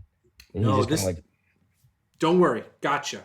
Hans, the Garvin will return to this fine establishment. I promise you. You guys move back. The Gustav has gone back upstairs, and you see the group of people kind of huddled around again. Okay. When I come out, I whisper to Gotland and Kruger, we are free and clear tonight. There will be no problems from Hans or anyone here. Excellent, because I have a really amazing idea. If we totally kill this guy and then we get the bounty hunter on the fake dead guy, we could use his coffin to get this guy out of the inn. And then it's all good. There's 3 of them. Oh, We might be able to fit them into one coffin with some carving 2 men and a skills. woman. well, math is hard, but it seems like a really good idea. It is possibly a good idea. So, we're not near where these guys can hear us, by the way. Yes. No, you guys are across the bar. They're getting up and they're heading up to the room. We do want to head up to the room after them. Anyone want to cue me in on why we're hiding bodies? Well, I told you we've totally been hired to kill this guy. There's these a bunch guys. There's of 3 of guys. them. Yeah. There's Kruger, 3 of them. 5 gold. This is huge. I realized there were 3 of them when we agreed to do it, but that's 5 gold. That's 1 That's gold more each. money than you guys have seen in your collective. ever. Yes, 1 Yeah. gold each, and I'll take the rest and put it back into the business. We got this. And we got the money up front. Increasing us that much is more than we've ever seen. So let's go do this. And we're smart, Kruger. We got the gold up front. And even better, and I hold out 2 brass pennies, and I'm like, and they paid me 2 brass pennies to go away. So Yeah, but when we we're kill them, you can take all their five- brass pennies. Ooh, I like these. I like taking brass pennies. Oh, man, I'm and down. most conveniently to you guys, the doors burst open. Oh. 3 figures come in, Mhm. Again? all clearly drunk. One Mhm. of them, dressed in noble attire, just stumbling in and goes, "Where is she? Where is she?" She goes, "Where is she in that filth?" And you see the landlord turn around and go, Yep. "Sir, can I help you?" I'll. Yes, I know they're I here. I want to saw walk it. over there. His barge is outside. I'm gonna. I'm going horsewhip to. him. All right. I'm going to point over, Yeah. and I will say, they know they're the ones, and I'm going to point at the 3 people who No, they've we're already gone supposed to. upstairs. No. Oh, they've I already wanna- gone upstairs. No, Oh no. I want to walk over. I know exactly who this is. Yeah. Hi. Okay. What'll you give me to tell me where she is? I need you to make a dodge check. What? Yeah. Why? He's gonna hit me, but I'm so pretty and little. Yep. That's not fair. He's a bad person. He has 1 level of success. I have 3 levels of success. He tries to he drunkenly flails his horsewhip at you and goes, "Get out of my way, peasant filth. I'll find her Hey! myself." And he goes, "Boys, toss the place."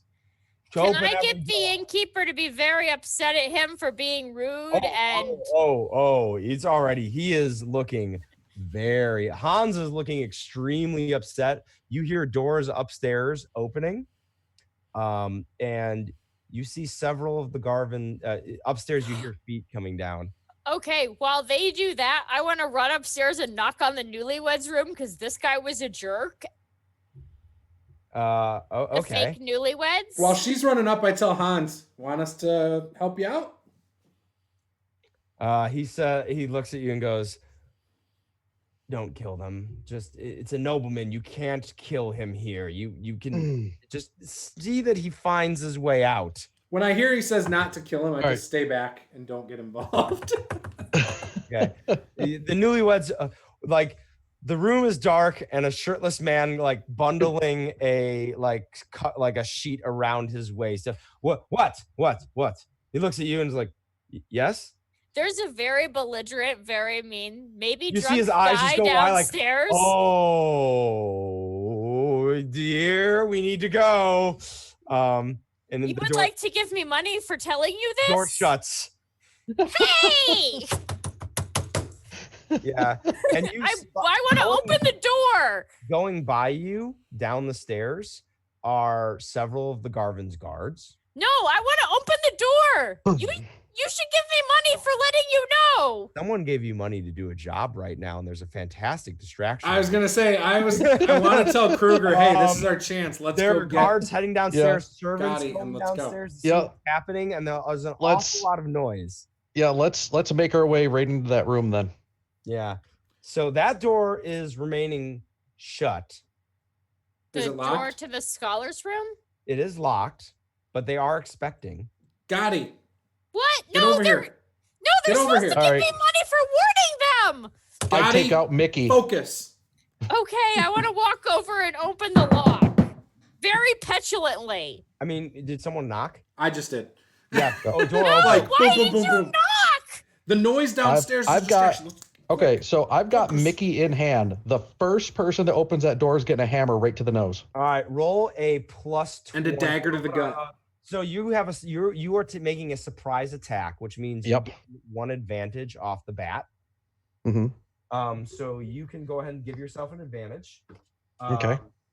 And you will be making on top of that advantage. That's it. You get plus 10 to this attack.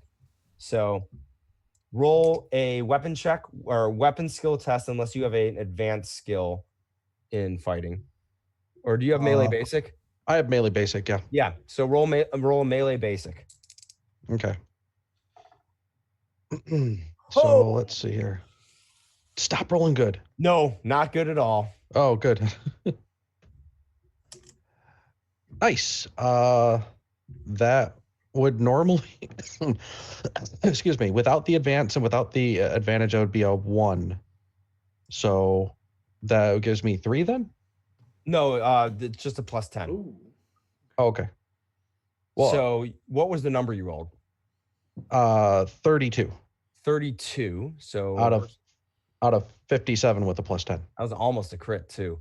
So Whew. that would be a plus 2. Yep. Yep. So I know.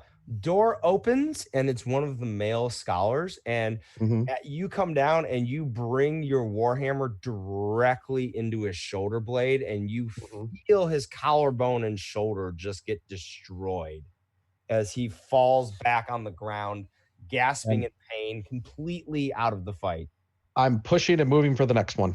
Yep, because he rolled a crit fail on his Nice. All right, so let's go ahead and roll initiative now that the surprise attack has been rolled in. I'm gonna say you guys push in because of that. There are 2 of these people.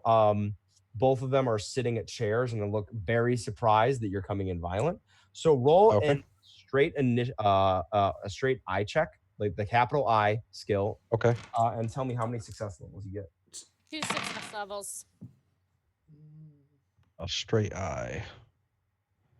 I got a 1. A 1? No, I mean like 1 success level. Oh, okay. 28 out of 34. Okay. So Yeah. Marginal. I got a 1 as well. No, one successful level. Okay. They got 3 success levels. They suck. Yeah, they stand up and draw daggers and look very hesitantly, and one of them lunges at Paul. Paul, I have advantage though. Does that give me any bonus to the initiative? No, it does not, but you now have 2 advantages because you won that initial post roll. Gotcha. Okay. You're gonna cap out at 3 advantages, but you have 2. So you get a plus 20 now to any melee test you're making. And you're making another one because one of them is trying to stab you with a dagger. So that's only on attacks, right? That we get advances or whatever? Opposed rolls. Any opposed roll. Was my last roll an opposed one? I don't remember. You haven't made it. No. It's only in this combat. Oh, okay. Gotcha. Yeah. All right. Paul, what did you roll? How bad can you roll? No, what did you roll? 100? Well, there you go. That's what I rolled. You rolled 100? What? Yep. So that is a critical fail. So he did. How many levels of failure is that? Because I also critically failed. Like 5. What? 6 levels of critical failure at 100 because that's 100. So that's 10 minus 4. So we're both gonna roll on the D100s as the woman coming at you slips. Oh my goodness, she rolled at 100. I rolled a 93. You rolled a 93. Yep.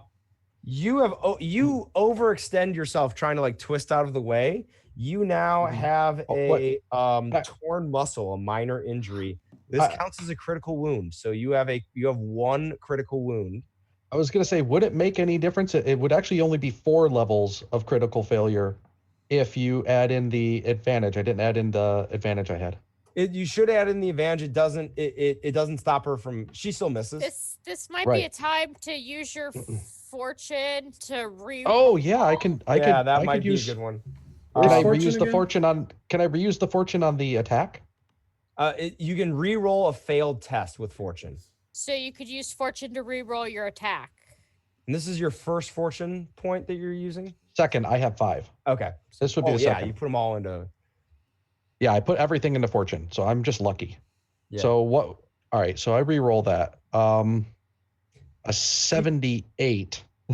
Still, that'd be a negative 1. Better than 100. She still critically failed, so she does not hit you. Okay. I rolled another 100 on her oops table roll. What? 2 in a row? Hundreds. So they both kind of jump up, and she slips, and her dagger goes into her ally, and he takes 2 wounds. That is improbable. All right, so a negative. So that was a -1 on failure. Yeah. Well, you now that just basically means lose your advantages. Okay, so I lose my advantages. And now we are moving in. Who had the most initiative after All right. I had a I 1. have 2. All right. So Laura, you can now go. You are in an enclosed space. No one can see me? No one can see you. Yay! I want to dart somebody.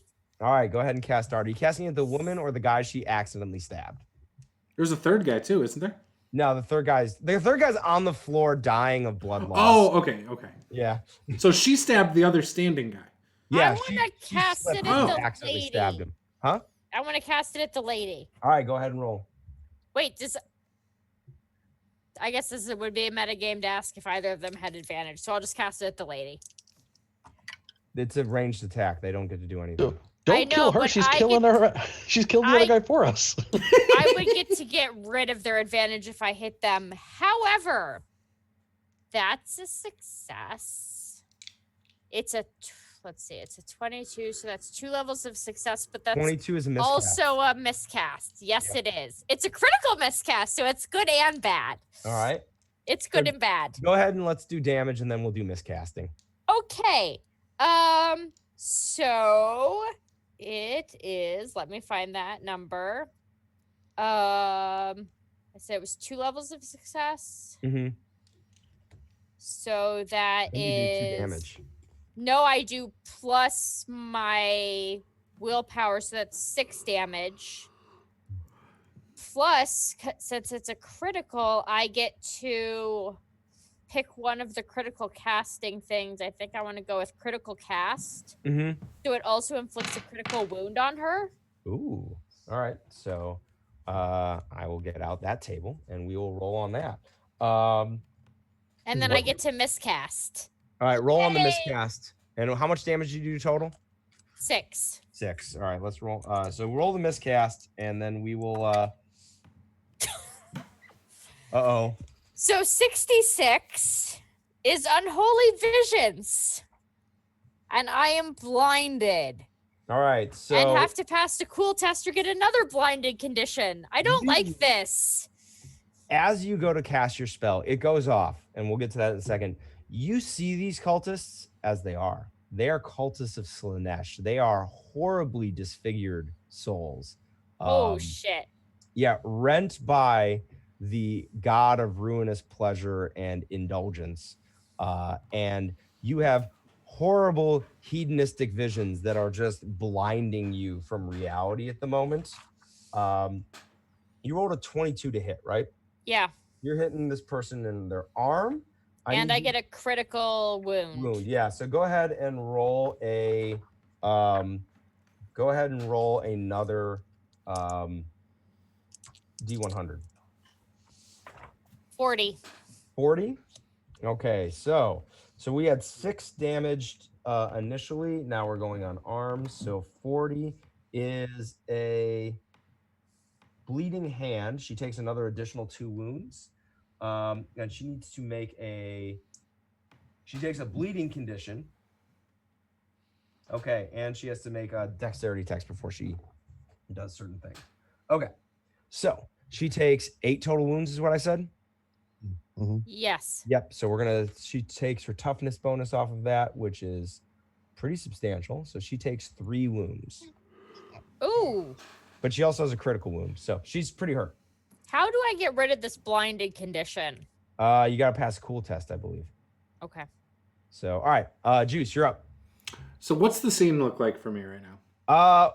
The woman who just accidentally stabbed somebody got hit in the arm by seemingly nothing. Her arm just like explodes in blood, and her hand seems to be her weapon hand seems to be somewhat damaged now. And your resident witch is now suddenly like clawing at her face and seeing horrible things that you can't see. But you are coming through the door, and these two are trapped in this room with you. Downstairs, there's a big ruckus happening, and nobody hears anything. So it looks like there's a downed guy with Paul on top of him and a broken collarbone. No, that he is out of the fight. Paul is moved. That on. one's dead? Yeah, he is for all intents and purposes dead. Okay. He took a warhammer right to the shoulder. Yeah. Right. So then you have the lady who's got an exploding arm who's still standing. Mm-hmm. And then another guy who's been stabbed by that lady who is seemingly dead. No, he's still standing. He did not take much damage from me. Okay, I'm gonna go for him. right. And I'm gonna go for the throat. All right. With my dagger. So what happens if you tie your number? That's a marginal success. Okay, so marginal success. That works. I had a -2. Okay, perfect. So that is a +2 to your damage. So I would imagine I'm holding the dagger like so it comes down, and I'm like, you know. Yeah. Okay. So damage would be your strength bonus +4 then, right? Yep. So it's strength bonus +4 +2 because of his success levels. Dagger strength bonus +2. So Yeah. then the two Okay. successes would make it So +4. strength bonus is just my strength. No, you don't roll for that. It's just your strength bonus is significant because you're big. Yep. You have 4 strength 4, so 8 + 2. You do 10 damage on that. Okay. So he is now looking very, very injured as you drive a dagger into him, and he manages to mostly stop it from causing like a mortal wound, but he is looking very, very wounded and now looking scared and trapped. These don't look like the fighting sort. I'm gonna finish him off then. All right, go ahead and let's roll. By the way, Juice, you get an advantage for that because you now are +10. Sweet. Because I would rather have him out of the fight I than am rolling have people start losing advantage. Third number of critical fails on these opposed melees. Okay, that's nice. So that is 2 successes. I rolled a -4, so that goes to 6 levels of success for you as 6. he is stumbling and stumbles into your hammer blow. Okay. So location, it was a 21, so it'd be a location of 12. And that is where is that? That's his left arm. 13 points of damage. 13 points of damage. He's gone as you come in and you crunch again down into the collarbone, down into the shoulder, and you feel the Warhammer moves down into the chest cavity a little bit, and he is on the ground gasping, bleeding heavily. He's done. Okay, good. And then that's going to be another. What's that called when you get advantage? Advantage. Yep. Okay, Yep. So I got one Juice advantage. Has one advantage. Paul has one advantage, and Laura, you're seeing terrible, mildly sexy things. I am, but I technically also have an advantage because I did damage in a non-opposed. So I have an advantage while seeing mildly sexy things. Yes. It is now the woman's turn. She is going to attempt to stab at Paul as he has killed 2 of her people. Does her hand hurt her? It does. She has to make a +20 agility test to even use it. Good. She fails because of so she is not able to. She tries to move her hand, but the dagger slips out of her hand as the blood is starting to pour and making her grip slick. And she just kind of looks at you and puts up her hands like, I give up. All right. Is it my turn? It's Paul's turn. My turn? No, it's her turn. Oh yeah, it's her turn. Oh yeah. Right, Sorry. It's her turn. Yeah. Make a cool test. My cool test. Okay. That's a fail. It's a 1 level of failure. Did you include your advantage with that? Yes, I did. You could use a fortune point to up that by 1 success level. No, I'm gonna go ahead and keep it. Okay. I want to use that. I may want to use that fortune point later, but being blind, I'm still gonna go. It's Draven. There's Slanesh. It's Slanesh. It's chaos. Kill them. Was this weird for her to be like this? Or would I know I mean, this is she normal? just, so you are aware of the ruinous powers and the evil gods. She has just declared that they are cultists of one of the ruinous powers. And, now not only is killing them profitable, killing them is the right thing to do for the Empire. I love when killing someone and getting paid for it is profitable and the right thing to do. This is like the best day ever right now. Okay, I'm sure that's all I can do while being blind. Yes. So, assuming this woman who's bleeding out her arm is focused on Paul, I would assume her back is to me. So I would kind of come up and try to like just finish her off if I can. Yep. Marginal success again. Did you include your plus advantage? Yes, I did. Okay, well, she Because that makes it 10 better, correct? critically failed again. So we're gonna go with Paul comes up, hand on the mouth, dagger across the throat. Yep. And Juice comes up. throws in a very, very sarcastic for Sigmar. For Sigmar. Before she hits the ground, I'm already reaching in pockets trying to find money. All right. You go ahead. Cool. Well, I'm going to close the door. All right. You guys close the door. You guys can go ahead and search the. Can I be on blind now? Roll one more cool check. And I will say we need to clean this room up as quick as possible. No evidence left behind. That is a marginal success. So it takes you a second, but you're able to clear your vision.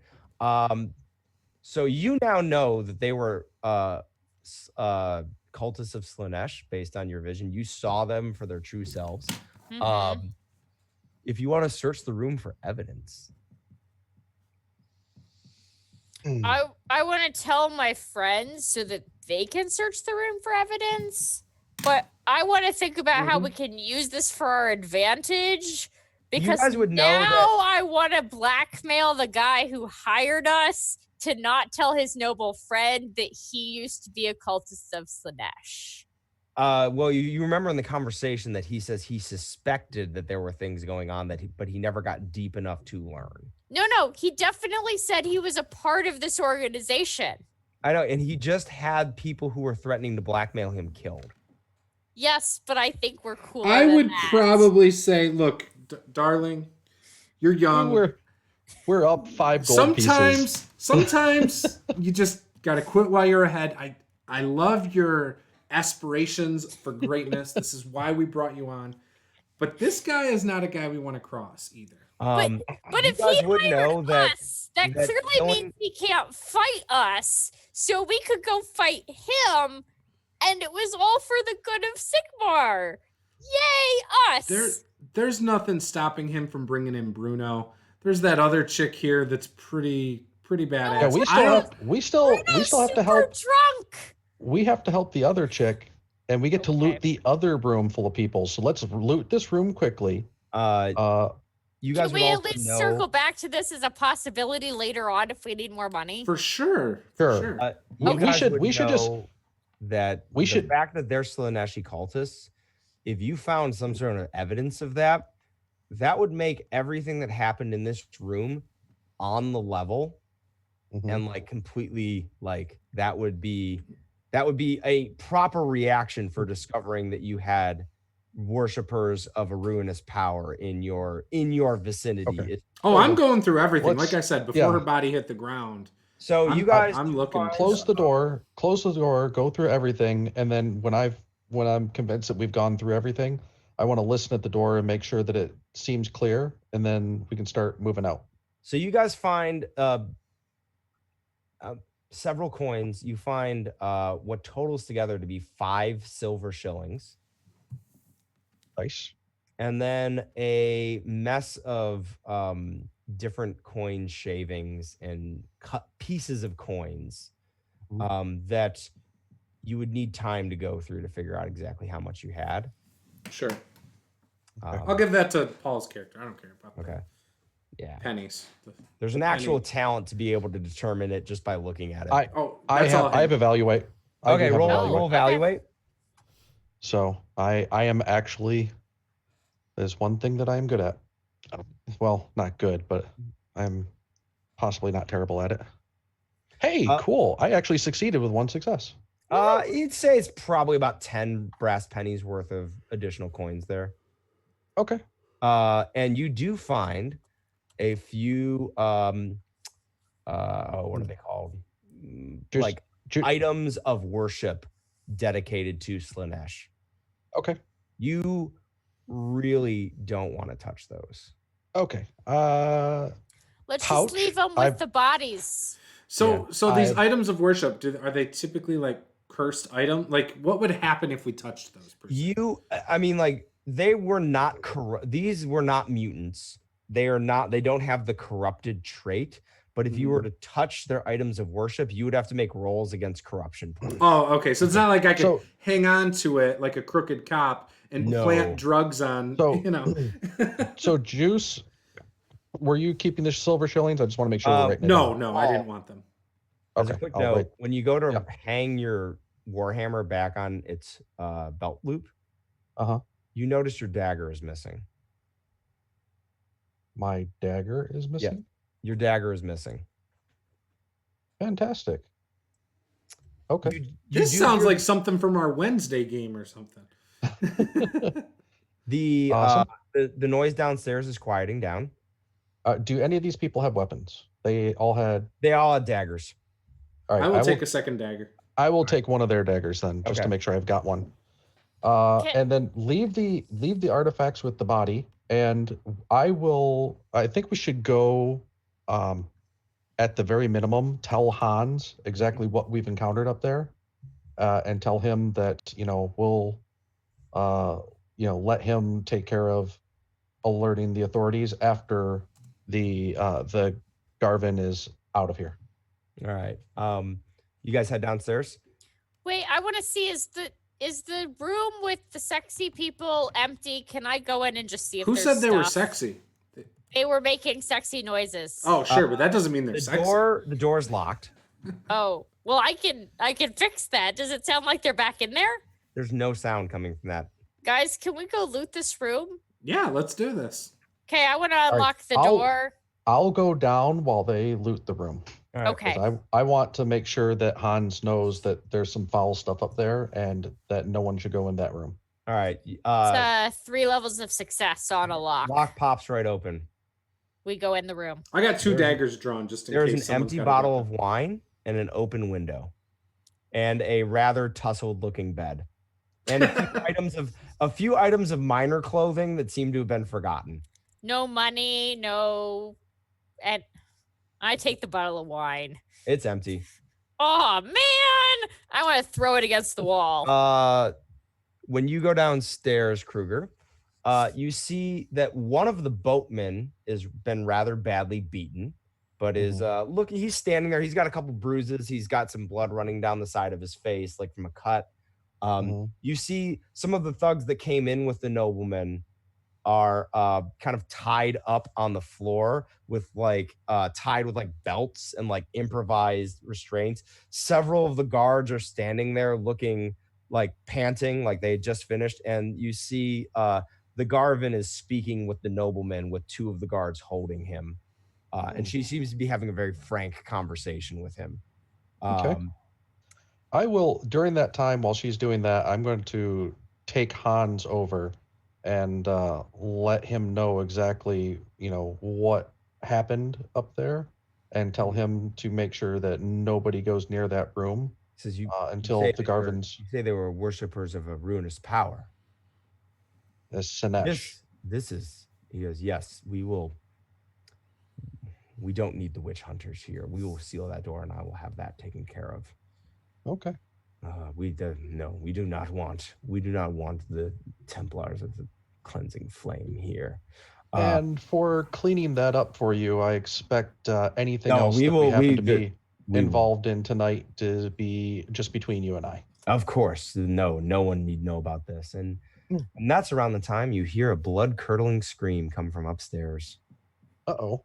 Upstairs where I am? Upstairs? Down the hall from you and towards the Garvin's room, where one of the servants comes around the corner and says, Bruno's dead. Shit. Not Bruno. And now we're in Clue the movie where everyone ran downstairs. Now they all run upstairs. In Bruno's room. We were so bad at this check. We all did this and we all were so bad at it. He is face down on the floor. With my dagger in his back, probably. With Kruger's dagger buried in his back. I totally did this to my Friday group, damn it. And first session, too, I did it to them. You guys are all standing there when the guards come up and just all kind of circling around you. And the Gravin comes out and looks at all of you. And you see Gustav kind of lean in and whisper in her ear. And she looks over and like kind of gives him a really, and he goes, she goes, Wait, which one was Gustav? Was that the guy One we of the- liked? That's the guy who Gustav paid was us. the guy that paid us. Oh, He okay. fucked us. she says, guards, please, if you will, relieve them of their weapons, and I would like to speak to them. And the guards, several of them have put like their armor back on after that whole scuffle, come and just kind of like very, very like directly walk up and without preamble just come and snatch weapons off belts. And one of them stays in the room, door shuts. And Hey, that was an eating knife. I'm sure we will have things returned to you, dear. Don't worry. Kruger, out of curiosity, is your dagger in any way like special? Does it look like it's yours? He picked up My a second hammers- one to put in. Yeah, my hammer's special. Mickey's the only thing I really care about. The dagger's just a normal knife. I know, but so technically, even though it's yours, is there a way of telling it was yours? Like the it's Garvin not just like goes, there's identification. Excuse me. No, I'm not talking out loud. I'm saying I've known this person for a while, having seen his dagger. Is it something that is recognizable as his? It's a distinctive dagger. Okay. Sorry, Okay. that's all I was saying, is that having seen him before, is it recognizable as his? We knew it was. Well, he knew it was. That doesn't necessarily mean we knew it was. Mm-hmm. Okay, I'm getting Sorry, that so look. anyway, Sorry, what's the go Garvin ahead. saying? I'm sorry, but it's going to be necessary to have you all locked up, mind you. This is a rather awkward situation. She looks down at Bruno. I was afraid this was going to happen. You see, I've made a few enemies at court, and some of them are rather overjoyed to see me going into a trial by combat. And, well, Bruno, being my champion, was a little bit problematic for my enemies, and it is not surprising that they have taken him off the board, as they say. I have a question for you. Yes. Garvin. Is Gustav a threat to your position of power? Gustav is one of my valued retainers. And yes, but if something were to happen to you, what happens with him? Gustav, he would lose a powerful patron and likely need to find someone else and start his social career. Not over, but definitely he would not benefit. He has been so thoroughly attached to me. He would not benefit from my falling from grace. You have no reasons to be suspicious of him, do you? No. And if we told you he was being blackmailed, would you have reasons? She's just like straight out with it. Like, by the way. I mean, I'm being falsely accused of murdering somebody, so I'm not terribly surprised that other accusations are falling on people of my ilk. And if his was less false? Look, I gotta be honest, I don't actually care about whatever this is right now. I'm more focused on me.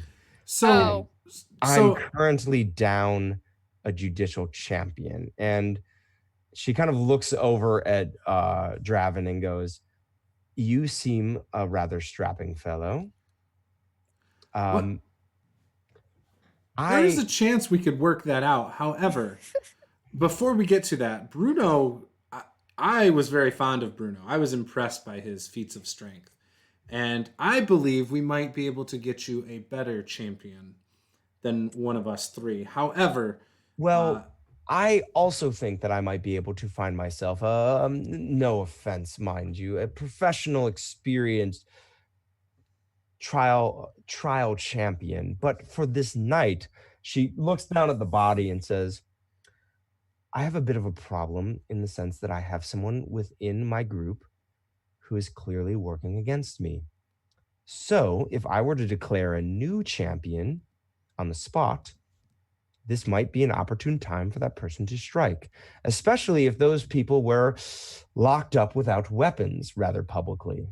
But if I were to provide you with a few weapons and the understanding that this person would likely make another attempt, would you be willing to take care of that little problem. Gustav has assured me that you're most capable. She looks right at the Gottlieb and does most capable in these arenas, as he's been completely forthright with his past with me. Oh, okay. But, it wouldn't really make much sense that you would declare him a champion and lock him up at the same time. Oh, I'm worried about him running away, obviously. So would you lock all three of us up together with weapons? Absolutely. Guys, this sounds like our best play. Sense. I like being locked up with weapons better than locked up without weapons, so I will take that bet. What weapons would you be able to provide? I can return your whatever we took from you. Do you have something a little longer than a dagger? I'm sure we could I could conceal it just fine. Swords end up in your hands. Garvin, meanwhile, while we're locked up, we have a slight problem, what might actually be something advantageous to you. Yes. Out there's a very robust woman that happened to actually nearly best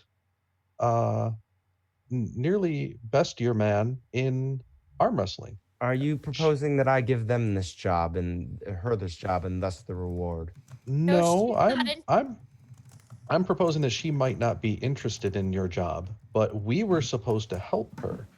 So if we were, say, free enough to help her, that might be someone else who we might be able to get on our side in case of another fight. She would owe us one. I think I would prefer to keep you in one place if you were to start wandering off. What if we were in house arrest where we stayed in the inn?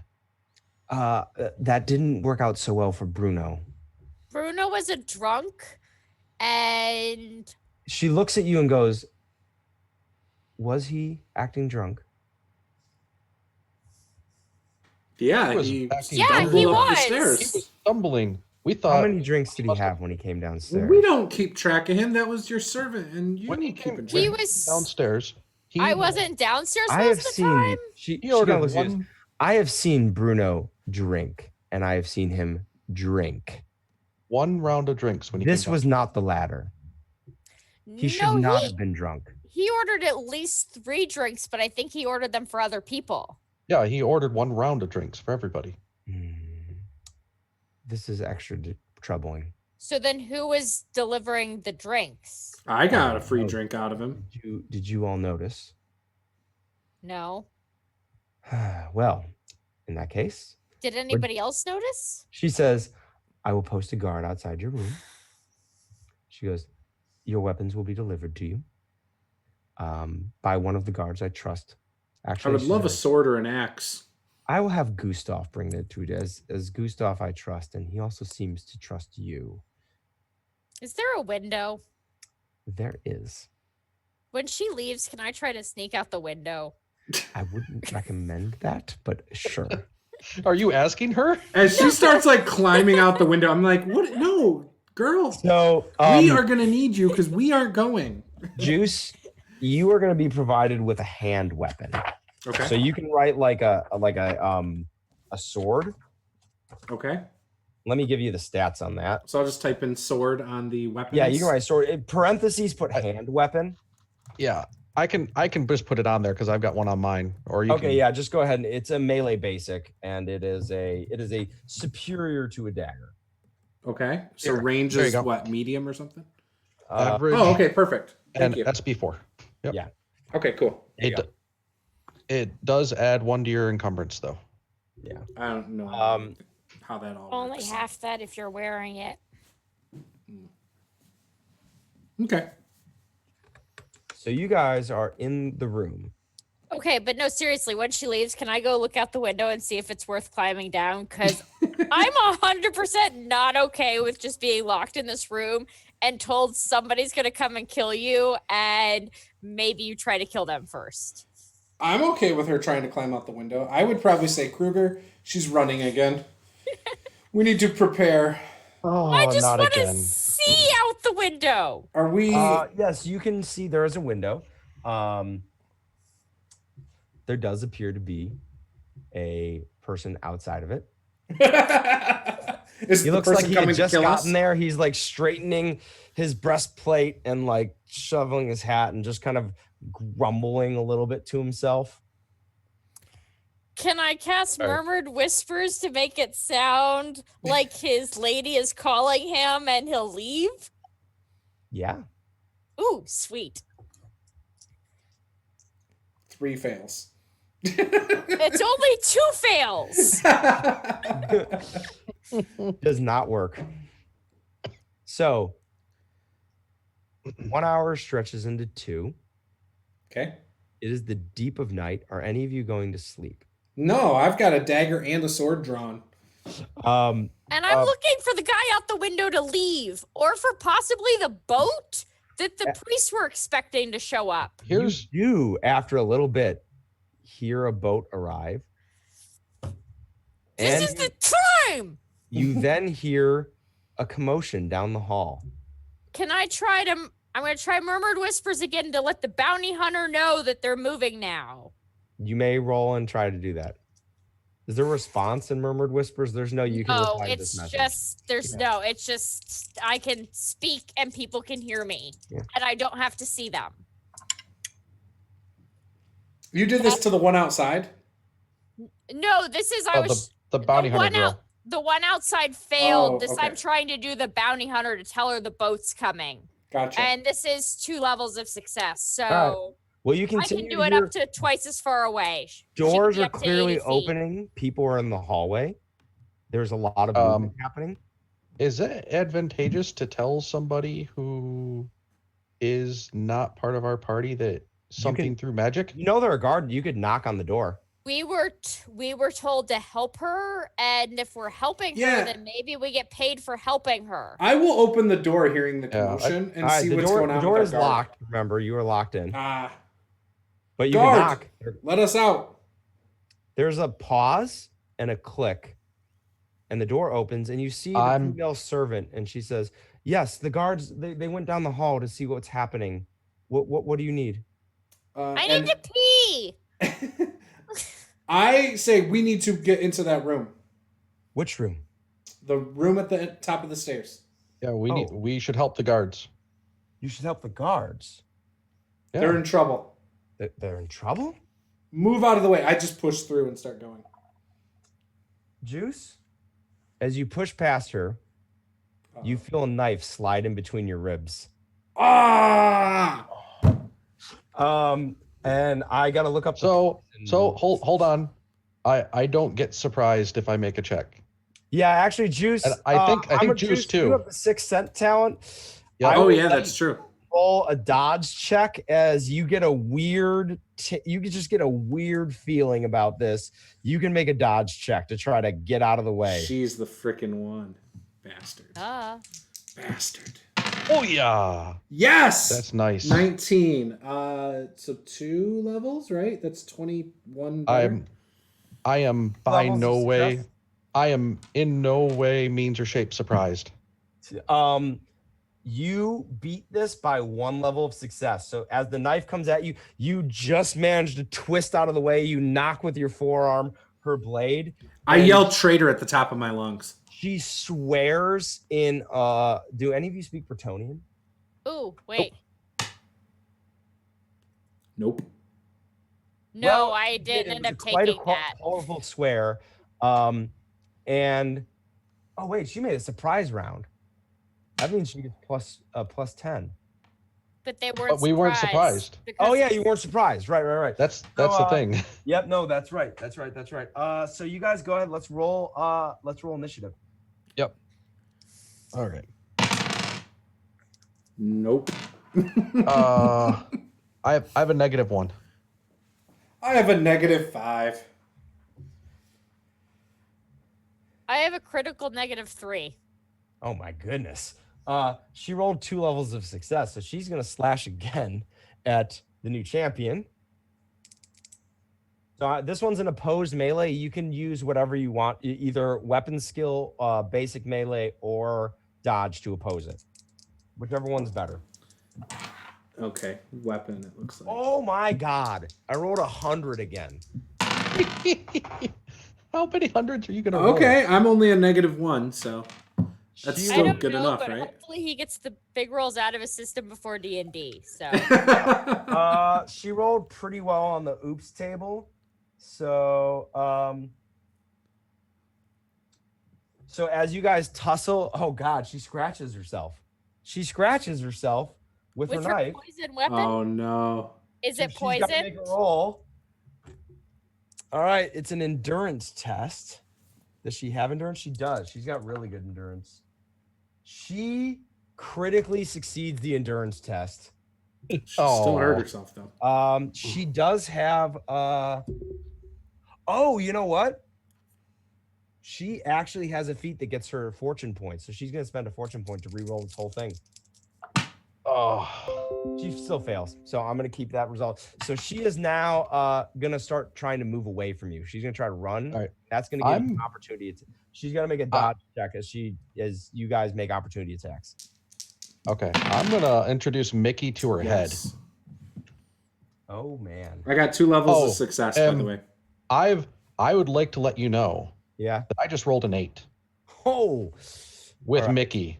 All right. So that is, what do we got here? So yeah, that's a 0. So that's 4 levels of success. All right. So If how much it's damage double, if it's the same number twice, it's a crit, damage? right? that's a is critical 11. Juice, Okay. So we'll get to you. So 11 damage. 11 damage. I don't know if an 8 is 8's not a critical, right? It's 1 through 5 that's critical. 1 through 5. 11 damage. She takes 6 wounds. So she Okay. is, you catch what was And it's an 80 for location. an 80? I It's 0.8. believe that is a leg. So you catch her in the top of the leg and like the hip area, and she curses again in her language. But Juice, what did you roll? I rolled a 22. A 22. So that Yeah, was and my good. weapons melee basic is 50, correct? Yeah, so that's Okay. 3 levels of success. So it's 3 success. Oh, okay, cool. And then what location did you hit? And 22 is a crit. 22 is 22, so that is that's left arm. So that's her non-weapon arm. Oh, does a crit do more damage because they're both the same number? It does. Roll another roll your D100 again. Ooh, 13. 13 is a minor cut, so she is now bleeding very profusely. She gains 1 more wound. So you had that was, how much damage was it? It was 3 successes plus my strength bonus plus 4, right? Yeah. Yep. Okay. So yeah. Okay, so that brings us to like 10 damage.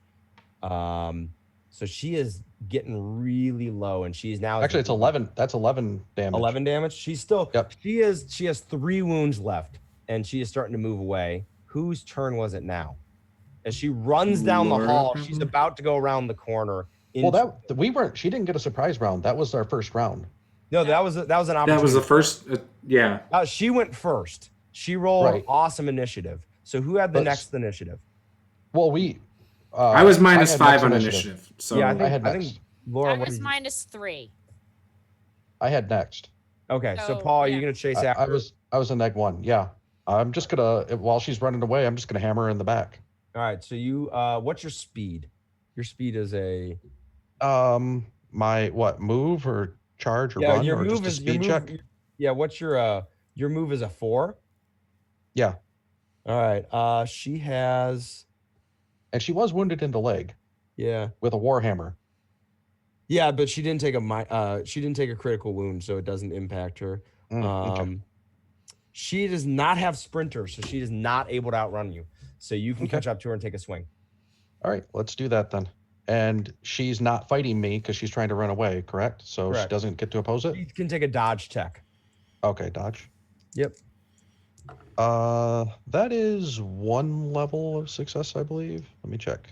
Oh, because I hit her, I have a advantage. Right? Advantage. Yep. So that's 2 levels. That's 2 levels of success then. I have 1 level of failure.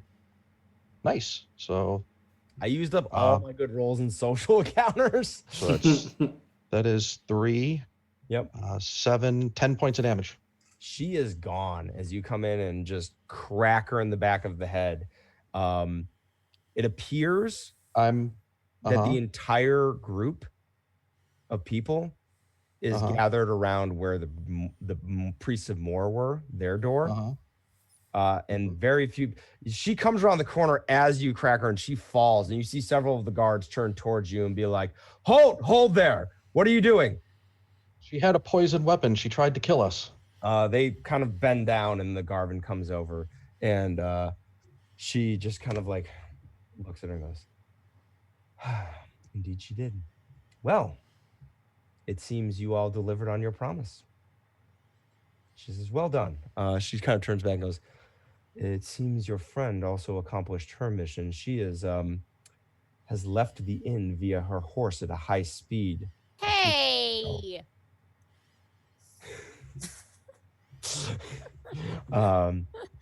But you have done well. She goes, in the morning, you will be paid. And perhaps there will be a discussion about an ongoing relationship, as you have all proved quite capable. And I will just put my hammer into my hand and say, Mickey approves of relationships that pay well. And with that, we end. No. I think Kruger's your new champion, by the way. What was wrong? That was cool. There's a lot of rolling. I failed trying to cast a murmured whisper to tell her she owed me money, bitch. Their money will be paid. And as a quick thing, this book, again, do the Rough Nights, Hard Days by Cubicle 7 is 5 individual adventures that can be linked together. So if we have another opportunity where one of our members of the Forgotten Throne is not able to play, we could reconvene in this group and add more in as you guys travel to Kemperbad to potentially be a judicial champion. That would totally be Kruger right there with his Warhammer. I mean, he kind of rocked it with the Warhammer. It sounds like a really bad idea. It'll be fine. Sounds like Everything a great will be idea. fine. Everything No. I'm I'm a witch, and that sounds like a really bad idea. I'm just bummed that I didn't get to knife Juice. I am kind of We're glad. so close. It would have been great to die, though, at the end. It really would have been cool. Yeah. It's funny, though. I do like because, dying in one shot. As he's like going to push out of the way, I was just gonna say, like, she seems very nonchalant for all the commotion going on. I rolled in that she did not roll below, like, after that one attack, she didn't roll below an 80 on any of her attack rolls, anything. I rolled so poorly for combat. You rolled so horribly. I appreciate it so much. I Thank wanted you. to kill one of you so bad. Hey, ever since you introduced those little priests of Moor, that's my obsession. Did This whole anybody session. take wounds at all? By the way, if you No. go into the Priests of Moor's room, the Priests of Moor are all like just kind of like fine. I believe. I don't remember if they're dead. There was a body in the coffin. Yes. A recently made body. Its head is missing, and there's a lot of blood. Awesome. Yeah, she was supposed to bring his head back to Nuln, and that's exactly what she's doing. She owes me money. So, but yeah, no, outstanding game, Juice. If you want to take the closing. Yeah. So once again, if you are interested in getting involved in some one shots or playing, systems other than D&D or D&D, you can join our Discord. The link is right here to the top right here in pink.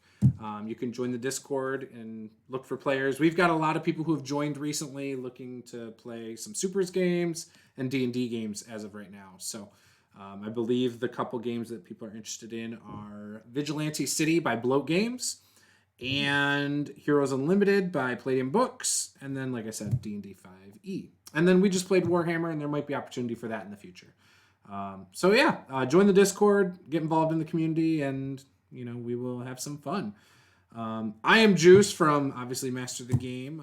This is my Twitch. This will also be up on YouTube in a couple days, so if you're watching this not live, that's probably where you'll see it. Be sure to subscribe and follow. If anybody else wants to plug anything, they're more than welcome to. Anyone have anything? Nothing for me to plug today. I'll say, hey, guys, come back next week and watch us play Forgotten Throne. That's right. Yeah. Yep. Renmer's got a new foot, so there's all that. And then Nice. Yeah, sorry, go ahead, Laura. Do you have anything? No, I mean, I just I just started an Instagram recently where you can follow me at Shiny Math Rocks, where I'm learning to make resin dice. Oh, cool. Oh, nice. And do you post so you post pictures of dice? Do you post pictures of the miniatures you guys paint? I haven't posted pictures of miniatures there, and I haven't made dice yet, so I'm going to be posting pictures of dice. So far, I've posted pictures of silicone molds. Nice. I was gonna grab one of the molds, but you put them away. I did put them away so that they weren't in the background. I'll have to check that out. Yeah, and then we are, like I said earlier, we're thinking of doing a giveaway to Patreon supporters starting next month with miniatures that my wife paints. And we've got a Friday game, Wednesday game, and then a weekly show that my wife and I do on here where sometimes we paint miniatures. So that's Wednesday nights at 8:30 Eastern. Friday nights 8:30 Eastern is D&D, and then Sundays around that time, around 8:30 Eastern, we do the little show. So yeah, that's it. Thanks for watching. See you guys next time. Bye. Peace. Bye.